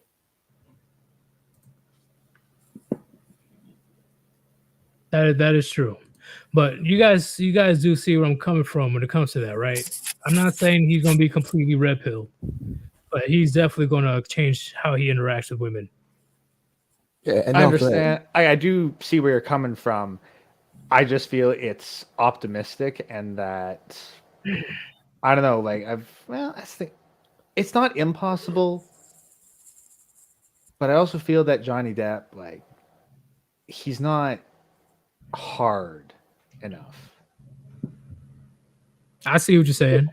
Well, most people aren't hard enough. If they're on the left or the right, they're openly the same dumb shit. They might get burnt a few times. I'll be like, oh yeah, but they're still gonna do the dumb shit, but not on the same degree. They're just gonna tone it down. That's the thing. I can see him falling for the same shit twice, and I also don't really see him, like, he might do a little bit more to, like, cover his own ass a bit, but I also don't see him. Let's look at another example, like Henry Cavill. Henry Cavill didn't need to experience any of this shit, and he knows the fucking danger, and he openly verbalized against it. Well, I'm pretty sure it's because I highly doubt, because let's keep it real, like, he's a straight up Chad, so it's less likely for, he's a young Chad as well, at least, while he's being vocal, right? He's on his A game right now with everything. It's less likely for something to happen to him. Less likely. So, and plus he's young enough, right? He's not as old as Johnny Depp. So Henry Cavill. Yeah, you could say that's the thing. You could say same thing about that guy in the arena who got called out for his interaction with that ring girl. That dude was a young Chad too. Yeah, but he was so good looking. There's a difference. There's a difference between, just putting, hey, we're celebrating, and hey, ring girls, you just, like, hey, let's group hug type stuff. That even I would be caught off guard, like, what the fuck, like, what? But with the Johnny Depp situation, he had to deal with that for years. He married her. So it's Yeah, they've been in a relationship since 2008 up to 2016. it's a different degree. Similar, but it's a different degree. But the biggest thing is when it comes to the false allegation stuff, there's not too many people that I've seen or read or know in person that went through that and then did the same thing over again. Hell no. Hell no. Because literally, think about it. Your life is flashing before your eyes in court over something that you didn't do, and she is accusing you out of spite or just out of amusement. Yes, out of amusement, chat. And Yeah, that's traumatizing. They're about to throw the book at you, and you're about to go to jail for decades or for the rest of your life. Like, everyone knows the feeling of being told that you've done something that you haven't done, and you're adamant, like, I have not done this. And you feel shit, you feel angry, and after it is something that you honestly like is atrocious, like someone says that you raped them. You're like, I didn't do that, and I know I didn't do that. And people like your friends or your family start turning away from you, you start losing your job and you can't make any money anymore. It's like, that's traumatizing. Like, you ain't gonna do the same situation unless you're a dumbass for real. Exactly. You know, it's like an innocent man, innocent. And then if he's able to narrowly escape the fate of him going to jail, he will do whatever within his power to make sure that doesn't happen again.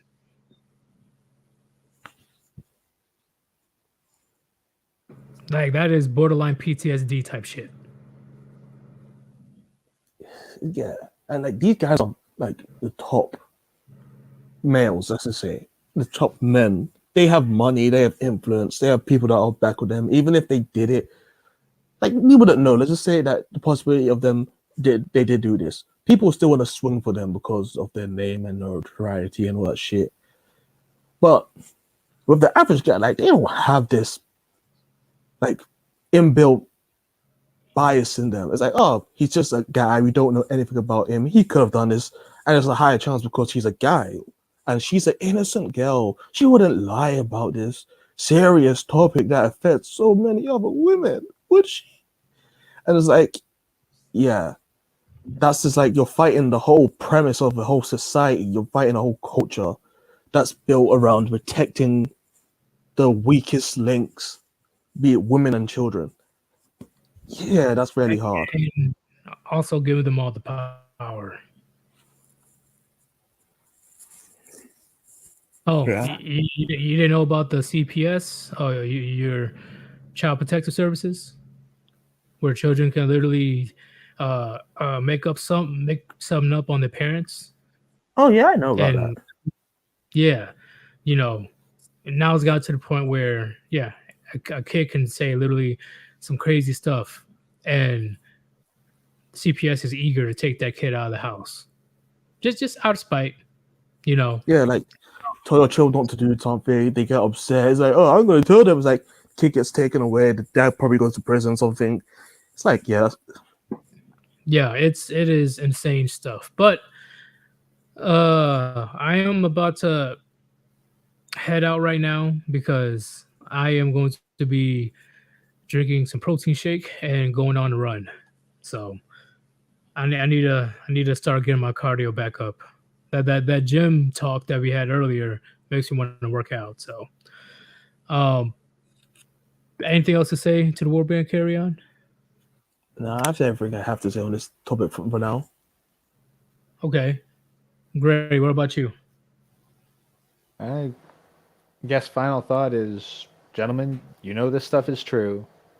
You know that a guy is going to get dragged and humiliated for doing nothing more than a woman is for doing something. Pretty much. Pretty much. You guys need to be careful out there. It's no joke at this point. Well, actually, it hasn't been a joke for years now, but currently, it's definitely not a laughing matter. But this is Sir Yeetus. Hopefully, you guys had a good amount of gems this evening. Thank you, everybody that continue to donate. If you still want to donate, the link is on my main page. The link is in the description. PayPal.me/Yeetus, Cash Apps Yeetus. And I'm going to be working on a 10-minute video tomorrow. So it should be released by Sunday or Monday. Okay. I want to get back to working on the longer videos. Hopefully we have better production, better editing, and all that stuff. Because I think I got the live stream down packed for now. Don't you guys agree? Yeah. Yeah. I mean, you pulled out 100 in how short a period of time? Yeah, well, yeah, this is my 101st. Yeah. You got 101 down live streams. Damn it. Hey, let's go. But As you know, Carvilla, the girl's gonna come and steal all of his videos and like, oh, you're monetized now again. but tomorrow there may be a live stream. It will be a Black Pill live stream part 4 with Pete, the guy you don't bring to gatherings. And on Sunday, we should be doing the finance stream because I don't think we even touched on that really before. I think we did once, but we should go into detail about that. But thank you guys once again. If you guys still want to donate to your boy, it's in the description. This is Sir Yeetus. Hope you guys got a bunch of gems today, and we are out. Peace. Peace out. Chicken wings.